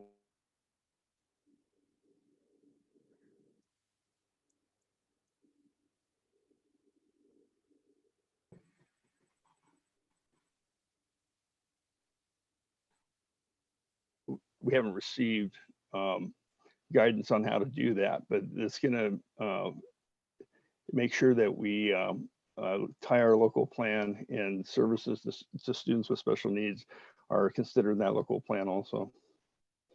Then we have an annual budget, annual service plan, which just spell out the budget plans. It shows all the dollars spent in Santa Barbara County on special education and the local contribution by the school districts. And then the annual service plan just guarantees that we have a continuum of education throughout the county, that students have access to what they need. Next slide. So the section 1 talked about the 25 local education agencies already. Again, it's a little bit repetitive, but it's to ensure the continuum of services available to all students, to ensure that we offer a free and appropriate public education. Next slide. Our Joint Powers Authority have 8 representatives from the LEAs. They're made up of superintendents from 8 of the school districts. On May 4th, they approved this. It now submitted to you guys and to local boards in the May and the June board meetings for approval. Next slide. So you may ask what the SELPA does or what is essential to us. And so some of the responsibilities that are spelled out in this long plan are planning the allocation of special education funds received by the SELPA. So without being part of the SELPA, the special education funds flow into the SELPA, and the result of the plan and the way we allocate, that allocation process is how we obtain funds for special education services for kids to the district. It also provides a continuity of special education programs and services. Some are operated by the school districts, and then there's an assurance or county office also operates some of those things. And then staff development, the offerings of staff development across the board for general ed and special education teachers is one of the pivotal services they provide. And we go from there. The Department of Education has high reporting demands from us. So they help coordinate those reports that we have to generate through our offices, and they oversee those. They, as we submit them, they look for anomalies that may be, we missed something, and we have discussions around that. They also help with our governance to make sure we're following policies and procedures. So if there's a question of how to go do something or how something should be applied, we go to them to find the answer or find mediation through that. And they're also an oversight. So they work with our community partners to make sure that we have continuity of services, not only in school services, but out in the community too, when parents do that. One of the big things through this this closure that has been a good sounding board, because they're collecting, Ray and his staff is collecting numerous resources from around the state, and to try to cull through those every day would just be a huge exercise. So they're actually culminating all of those together in one place for us to go look at. When we have questions around it, we're able to go look and check there first, and if we have further questions, we can call them for guidance and support. So we're able to do that also. So that's another big function that the SELPA does. Next slide, please. So if there's any questions, I'm happy to take any questions you guys might have.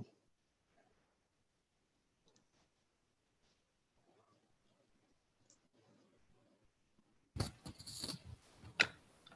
think we're good. Well done, sir. Thank you. All right, with that, I'll make the recommendation that the Board of Education approve the Santa Barbara County Special Education Local Planning Area SELPA revision as presented. I second. Whichever one, let's take one. Fix the word. moved by Mr. Lara, seconded by a chorus of folks online to include Mrs. Flores and Mrs. Cordero. That the board approve the Santa Barbara County Special Education Local Planning Area SELPA revision as submitted. We'll do the roll call again, please. Mrs. Flores, Aye. Mr. Lara, Aye. Mrs. Oliver, Aye. Mrs. Cordero, Aye. Mr. Hollinshead. Aye. Motion passes. Thank you guys for action. We're moving on to discussion, and we'll go ahead and start with item 8A, discussion of board policies and administration regulations, BPAR 3515, recovery for property loss or damage. That going to be you, Mr. Beecher? Yep. Thank you very much, Mr. Hollinshead. I bring this policy tonight. We got guidance from CSBA a few days or weeks ago. They kind of blend together at this point about how to respond with policy changes to the COVID-19 pandemic. On that list was recovery for property loss or damages. You can see on the cover page the changes that have been made to this policy since September 26th of 2001. Well, maybe not all of the changes that occurred to the policy, but that's the last time we've made changes to the policy was 2001. As you can see, it talks about bringing the limits in for parent and guardian liability to the amount allowable by the Ed Code in 2019. Updated to reflect, to offer an option for students to provide work in lieu of payment if the parents or guardians are unable to pay. It also talks about the district at its discretion can offer work to any student regardless of ability to pay, a non-monetary means to settle the debt. So if they've damaged property, there are ways that we can work with them to make that, to kind of cure that loss. Also is updated to reflect new law 1974, which prohibits the collection of a debt owed by a current or former homeless or foster youth. And then it also changed some of the language related to the district's ability to withhold the student grades, diplomas, or transcripts, but that policy is mostly targeted towards high schools. So with that kind of summary in mind, if you flip through that board policy, you can see that that is the language that's being modified, and it's being added to cover those things. We did look in education code for what that limit of liability is, and it's $10,000, which I was really surprised that it was set. That's we have a lot of property that's worth a lot of money. And so after I read it, it kind of gave me some perspective about why the number is 10,000. So both of the policy and the administrative regulation were updated to reflect this new language and make it current with what CSBA recommends.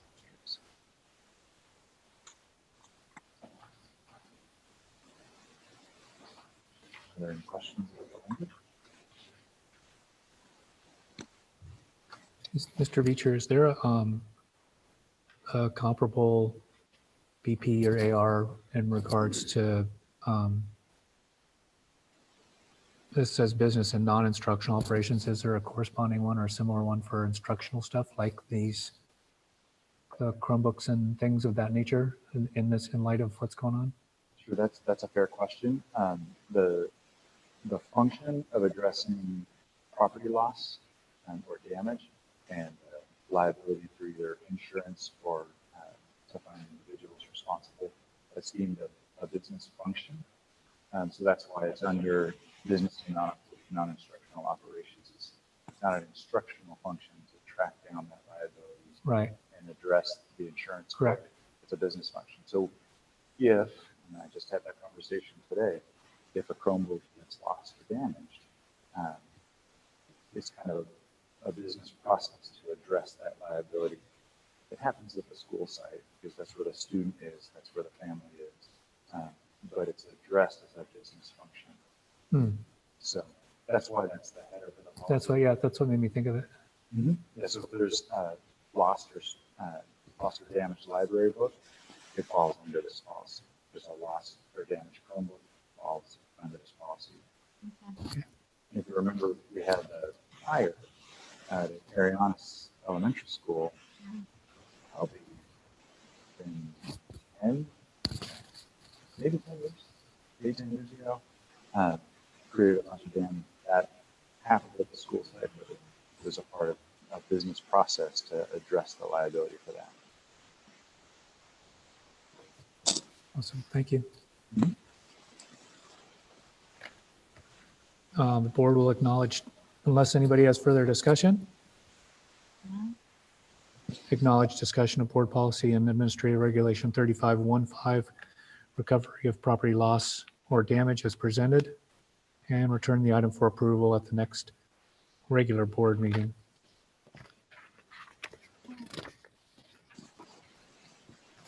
All right, we back then to what has now become 8B.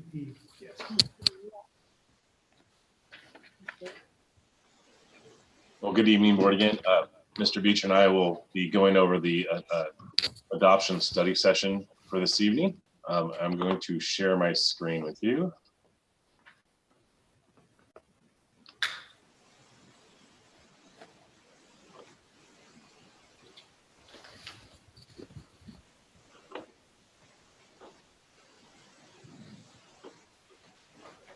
All right, everybody see that first slide?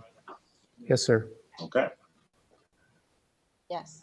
All right, so we're going to go over the LCFF, the budget process, and COVID-19. So with LCFF, it has been fully implemented for a few years now. The LCFF consists of base grant, grade span adjustment, transportation, supplemental, and concentration grants. This year, we are preparing the budget in the same manner and process as we have in previous years. We are taking the assumption that schools will be open for the entire year in 2020-21 when we create the budget.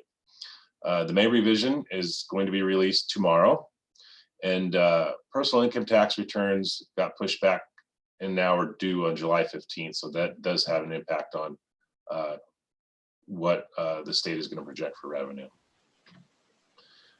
So looking at the California's budget outlook, information from the Department of Finance was released on May 7th. And so this is what they gave us.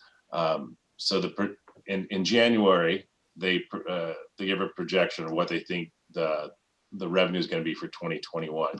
And so this is the change from their January numbers. So for 18-19, for some reason, they have 18-19 in there, and the revenue will increase by $0.7 billion. For this current year, for 19-20, there's a decrease of $9.7 billion. And then for 2021, a decrease of $32.2 billion. So you add those three numbers up and you get a baseline revenue of $41.2 billion. So the projected state revenue for the year 2021 is an overall deficit of $54.3 billion. That is that baseline revenue of the $41.2 billion. That's HHS caseload increase of $7.1 billion. What that is, it's the caseload increase supporting health and humane services at this time. And then also there's an additional COVID-19 expenditures of $6 billion. So you add those three up, overall deficit is the $54.3 billion. School district share, so the projected K-12 school revenue will decline by $18.3 billion. Wow.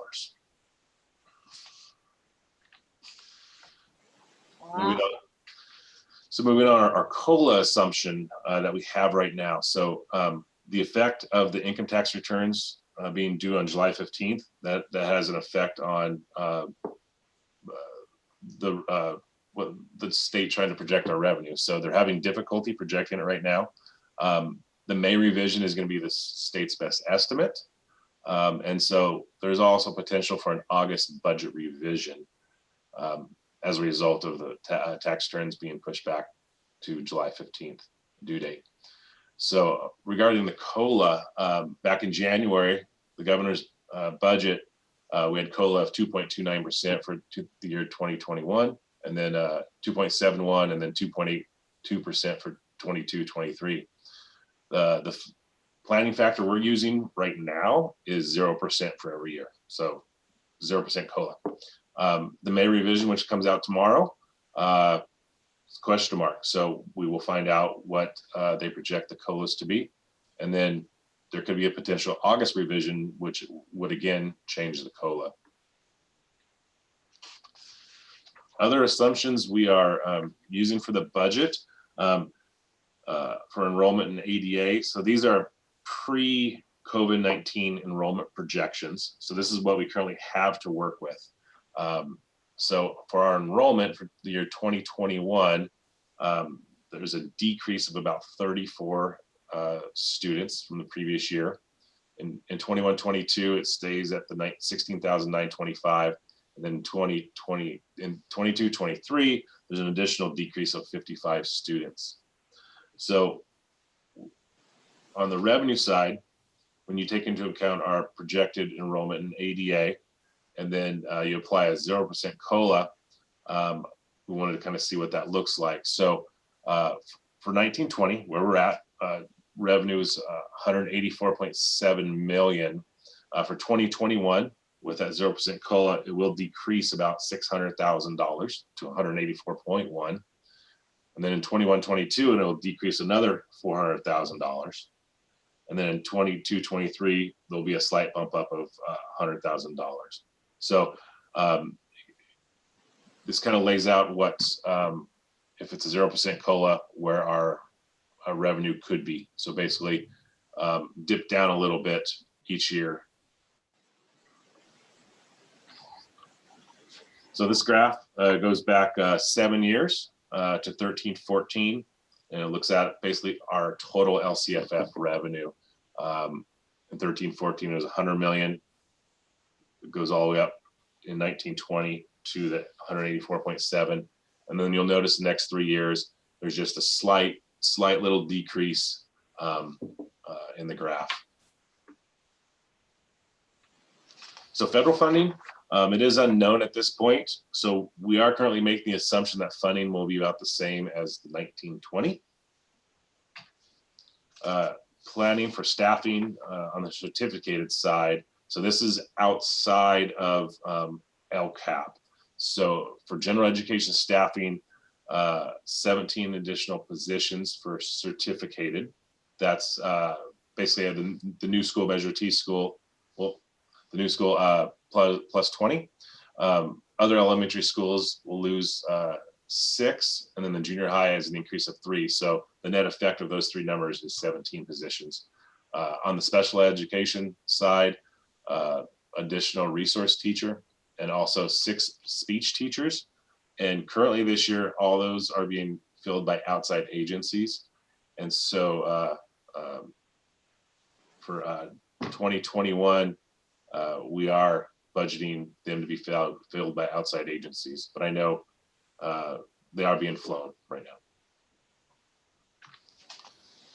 Our salary and benefits, so we have our step in column. We use 2.66% for certificated, 1% for classified.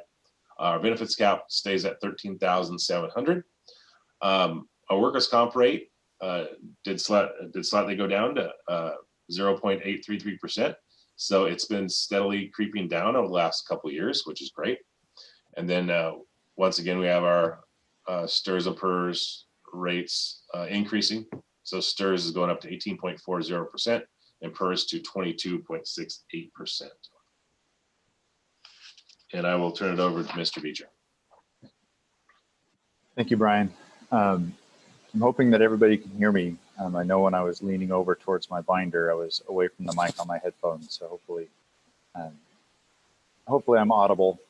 I wanted to share this slide with you just as a starting point. I apologize that it's a little blurry. It's just the way that I received it. This graph came out of the Department of Finance's update that just came out on May 7th. The main thing to point out here isn't necessarily what the individual buckets are, but what this demonstrates is the Great Recession from 2007, 2008 is the peak to trough loss in income, the blue bars. The 2020 forecast that Brian just walked us through is the red bars. So the takeaway from this slide when I first saw it was that what we're facing today is at least twice as bad as what we went through. And that's almost in symmetry with what Brian described as education's share of the revenue loss at 18 billion, because that was right around the mark for the education's share of the cuts from the Great Recession. So this, when I saw this come across my email, it was like the first warning shot of really how challenging the next couple of years will be for school districts. Brian, if you can go to the next slide. So FICMAT probably 10 days ago was advising a negative COLA somewhere between 2% and 10%. So while the statutory COLA might be the 2.31 number or whatever that number was that Brian had described, they were saying it was going to be a -2 to -10. I was on a webinar today. Michael Fine, the executive director of the FICMAT, has changed this to be between 5 and 10%. So he's abandoned his 2%, which he had full confidence in 10 days ago, for a number that's more than twice as big. He described in both of the webinars I have seen him on in the last 2 weeks that districts can expect that the June 2020 apportionment payment will be deferred until July to allow the state to remain in balance with their forecasted revenues for July. I was watching a video from School Services today with the current legislative analyst, and he was saying that that would not happen. It wasn't a part of their forecast.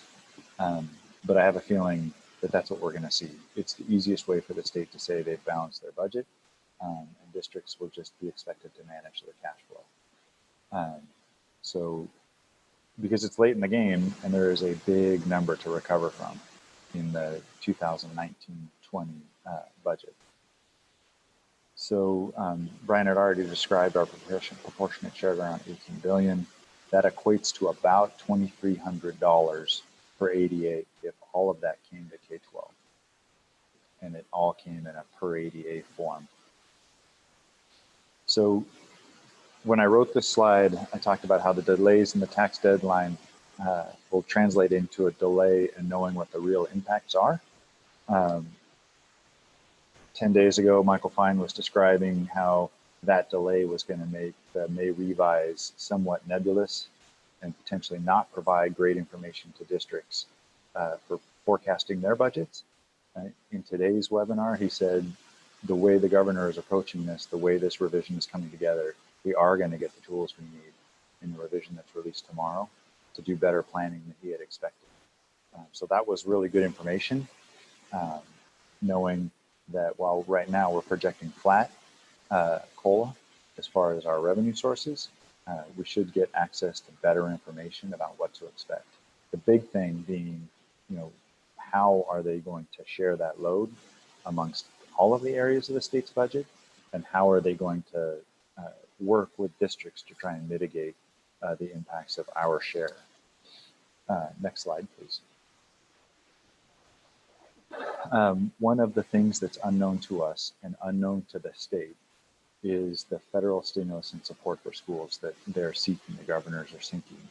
And one of the things that Michael Fine said today was that one of the reasons that the May revision will be as detailed as it is, and the information that Brian received and shared with you tonight, and the chart that I shared with you, the reason that information is so graphic is to have an impact on the conversation around the federal stimulus. So that's again, it's good to have solid information about where the state is thinking about taking this, but it puts a shade of concern to know that part of that is a political statement, and either way we'll have to react and plan, right? Because school has to occur. And that's one of the things the legislature has grown comfortable with, is no matter what, school happens on time, right? Students learn. And so they know that the school budgets are a place they can go. And have to take a share, and we'll always rise to the occasion, right? We'll always rise to the occasion. One of the things that has been talked about is there will certainly be reductions to the LCFF, the local control funding formula, the largest way that districts get funding. But what remains to be seen, which may be a part of what gets released in the May revision tomorrow, is how much of the impact goes to base grants only. Does it stop there, right? Because there are like 5 main components of LCFF. Or do they reduce the base grant and then allow the LCFF calculator to work its way through, reducing the grade span adjustment, reducing supplemental grant funds, and reducing concentration grant funds? So it's unknown if the impact is only on the base grant, then the impact to districts will be the same across all districts. All districts get the base grant. If they allow the calculation to roll out through the other grants, then districts like Santa Maria Bonita School District, where we have a high percentage of unduplicated students, will have a bigger share of the impact compared to other districts. The other thing I want to mention is I've described in each of the meetings where we've had budget discussions, AB 1834 and AB 1835. AB 1835 is the one that would require the CDE to have districts set unspent supplemental and concentration grant dollars aside and then earmark them in the following year to spend only on serving the needs of unduplicated students. Right now, those funds, if they are unspent at the end of the year, fall to the bottom line in the general fund and are allowed for spending on any purpose. So I had received some information that those 2 bills had fallen by the wayside amid the COVID-19 response, but that one still lives, and the conversation goes forward. And we don't know what cuts outside of the local control funding formula will look like, either outside of schools or within schools. We did get information, I did receive information today that lottery sales are way down, which is not surprising. A lot of people are unemployed. A lot of people have less discretionary income than normal, so they're not buying lottery tickets. So there will be an impact to lottery funding. We don't know what flexibility and other mitigating factors are going to be provided to districts. And again, we're almost certain there will be significant deferrals for us to manage, as we had in 2008, 2009, 2010, and so on. So as we think about what resources we'll have available to the district to provide services, we're also going to be thinking about teaching and learning next year. As Brian described, we're setting up the budget as if we'll do brick and mortar teaching from the start of the year to the end of the year. I'm not convinced that that's what's going to happen, but I think it serves the best starting point, and we can make adjustments from there. But starting distance learning, doing school building learning, doing blended learning, we know that new regulations or new waivers or new executive orders will be needed to accommodate that blended learning. Because right now, district revenue is based on ADA or enrollment. If you have students who aren't coming to school, so you are not calculating attendance for them, there isn't a way to say how much revenue should be distributed to districts. So something has to happen. A precursor to that may be available as part of the May revision discussion tomorrow. And then operations and transportation. Obviously, we have adjusted, even today, the priority of disinfecting common touch surfaces. We've had those protocols in place in the past in response to SARS and in response to H1N1. We stepped up our procedures for disinfecting, but that will obviously be a part of our school year next year if we start bringing more and more people to campus, bringing students to campus. We've met with our partners at Student Transportation of America on a phone call Friday. And they described that on their 84 passenger bus, they can fit about 14 students if they transport them 6 feet apart. And right now, we pack our buses solid and make multiple trips for some of our stops in order to get all of our students to school. So that is going to be a significant challenge next year if, as we try and bring students back to school and there's a requirement to socially distance on the bus. So as I described, we will be preparing the budget on a brick and mortar basis. Budget reductions will need to be evaluated once we know more about the journey ahead of us. We have seen the size and shape that's been described for you tonight. Previews will start coming in this week, and the governor's budget will be released tomorrow. We're signed up for the school services webinar, Brian and I, on May the 19th to kind of get that, the way that school services can break down the governor's conversation and the big numbers he plans into implications for districts by student count. So we'll look forward to that too. So this is the largest state budget deficit ever. And we'll be making choices that leverage outcomes for student learning in both a brick and mortar and distance learning setting. We're going to have to be thinking about the choices we make that serve both of those settings best. Because they're both going to, in my mind, nothing in writing, they're both going to occur next year. And either we start in distance learning, move to brick and mortar, we start in brick and mortar, we move to distance learning, or a combination of more than one iteration of those things. There will be challenging choices to make. I talked with several CBOs today in the county just to kind of check in. At least one other CBO is having this conversation with their school board tonight. Each of them has taken a similar approach to how we're operating here at the Santa Maria Bonita School District, where there's an identification of certain items, but specific reductions aren't being defined or described tonight because we can tell that the problem is going to be significant, but without really knowing how it's going to arrive and what tools we're going to be given to mitigate it, there isn't enough information to really react with the kinds of specifics to say it's this or it's that. That's why tonight's conversation isn't about anything in specific. It's more about kind of setting the table for what the budget will look like, what the financial picture will be for next year.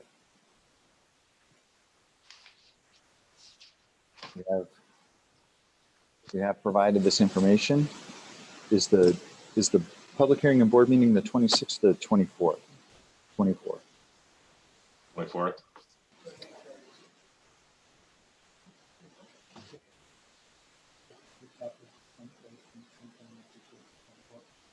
'24th. 24th.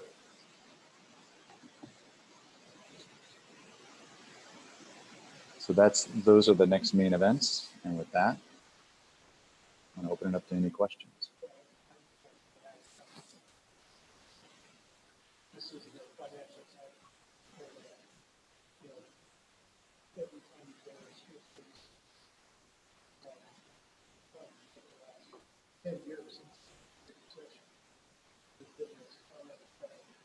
I think he's on mute. I can't hear him. I'm sorry, I can hear these guys when they're talking, so I shut mine off. So what I was saying was, over the last several years, as we've gone to these financial workshops, coming out of the Great Recession, there has been the comment made over and over and over again. This is the longest period of growth we've seen in the nation's economy ever. And so I've told Matt since I've been here, boy, it just, seems like it's never going to end. Shouldn't have said anything because it's never ended like this. And so having lived through the Great Recession, right, that was a financial issue. Wow. And we made adjustments based on known calculations on known quantifiables to the reduce in revenue. This isn't a financial situation. This financial situation is an outgrowth of this public health situation that we're in. And that's really what we're trying to get our arms around. And so that the challenge, Matt, what I wrote down on my notepad as Matt was going through his slides is that term unknown, unknown, unknown. There are so many unknowns that weren't unknowns when we went through the Great Recession, because we knew we were going to be in brick and mortar school. This public health issue has put an entirely new wrinkle in how you plan, because it's hard to make plans when when everything's sand and you can't get a stake in the ground. And so that being said, we're on these webinars constantly with the county, with public health, and and you hear the governor's daily press briefings. It's all around the public health situation. We want to open things up, but at what risk? And it's all a public health risk. So, it's going to take some extreme creativity, and it's been difficult not to have answers, right? Because we're in the education business. We're used to having answers. We're used to solving the problem. And this is a problem that's a little beyond our pale. So I've been part of a countywide task force that started just last Friday across the county on what reopening looks like. And all of the conclusions that we came to were absent an important piece of public health information, because the public health, the charge of public health right now is impossible, because all of the indicators that have been put out about sheltering in place and reopening are predicated on ample testing that doesn't exist yet. And so for us to be able to predict how we're going to be able to respond when there's so many unknowns is it's an unnerving situation, but it's not going to be the same. We're not going to be coming back. And so back to Matt's point, we're going to need some mitigation that public health has nothing to do with. It really is around the legislature. There's going to need to be some big adjustments made in terms of how revenues are generated. Because when you look at just that bus example, right, to be able to reinforce social distancing for a bus that, a bus load of kids is now 7 bus loads.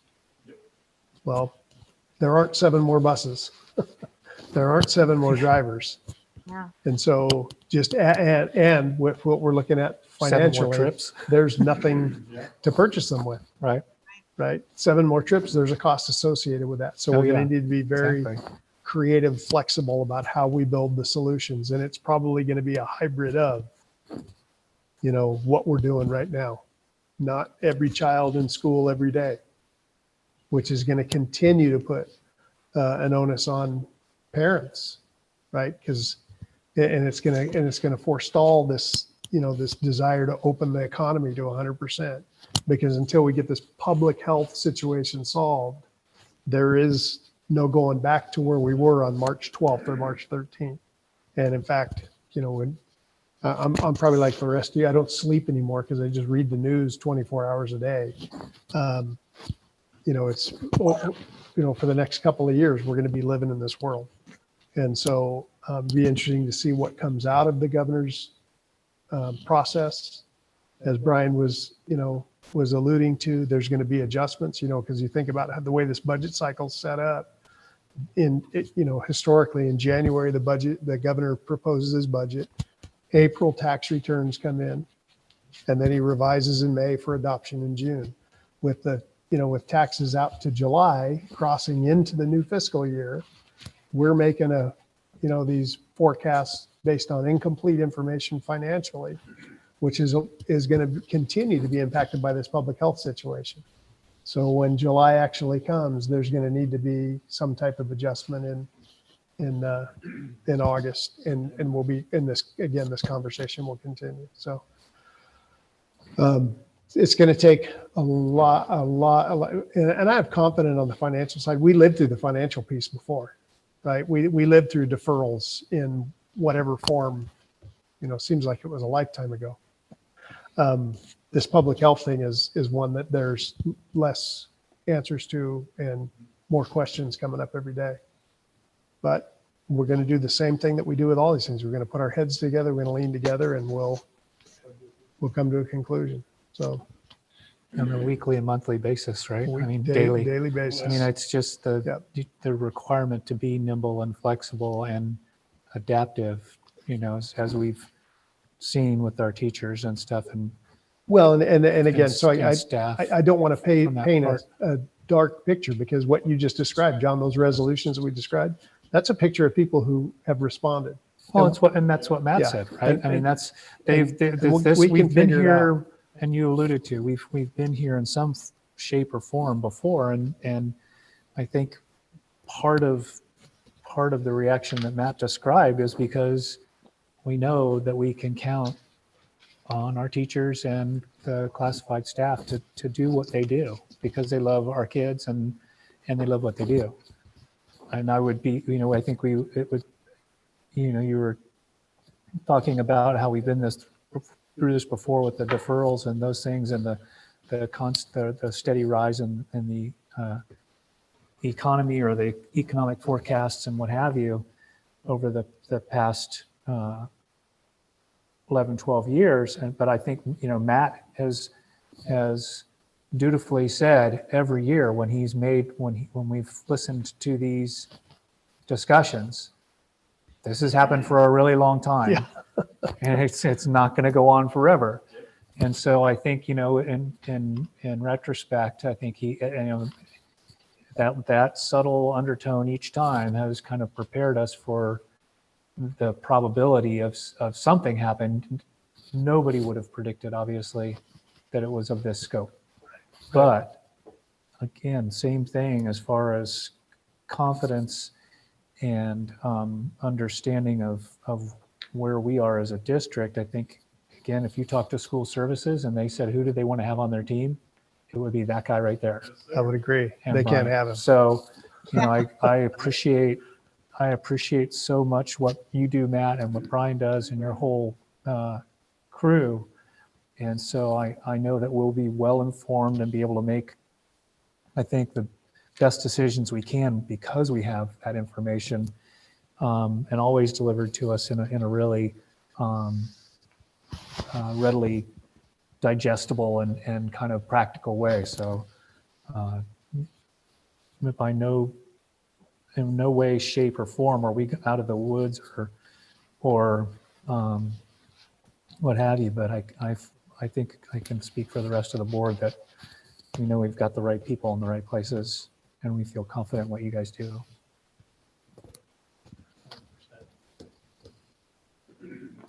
So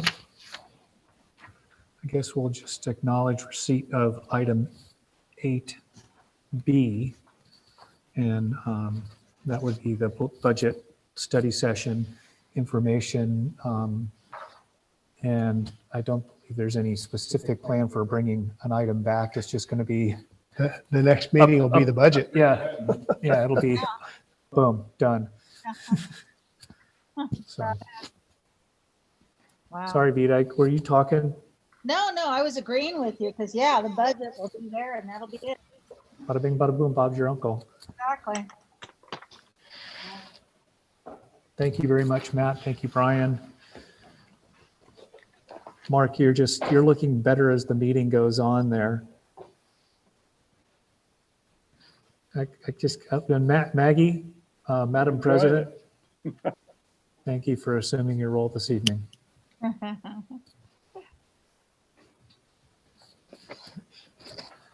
All right, any board reports, superintendent reports? Where did Mrs. Cordero go? There you are. She's here. I'm here, but I lost my picture. Oh, you're back. We see you. But she can't see us, I don't think. Oh, I can't see you. quit making faces, Vita. I know. We got to keep it light at the end, don't we? I know, but there's a lot to do. A lot.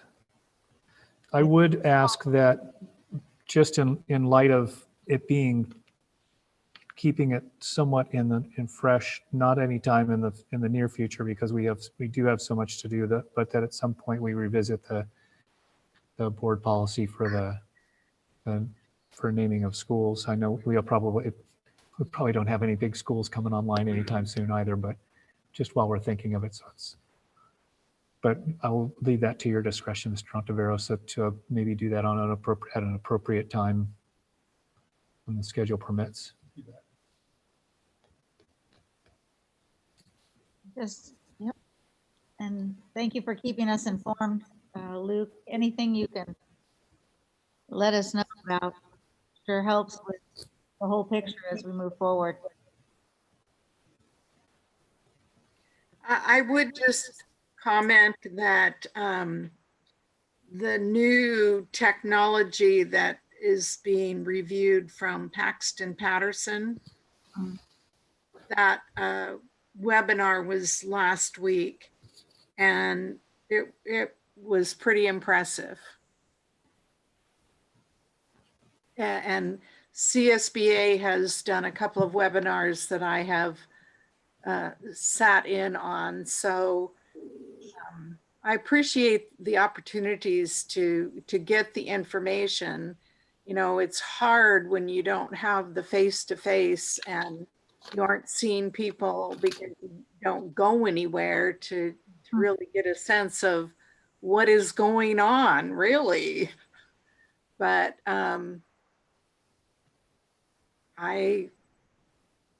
there's a lot to be thinking about. I agree. All righty. I think we're done. You get to turn off and go watch real TV. No, I'm just kidding. All right. We are adjourned.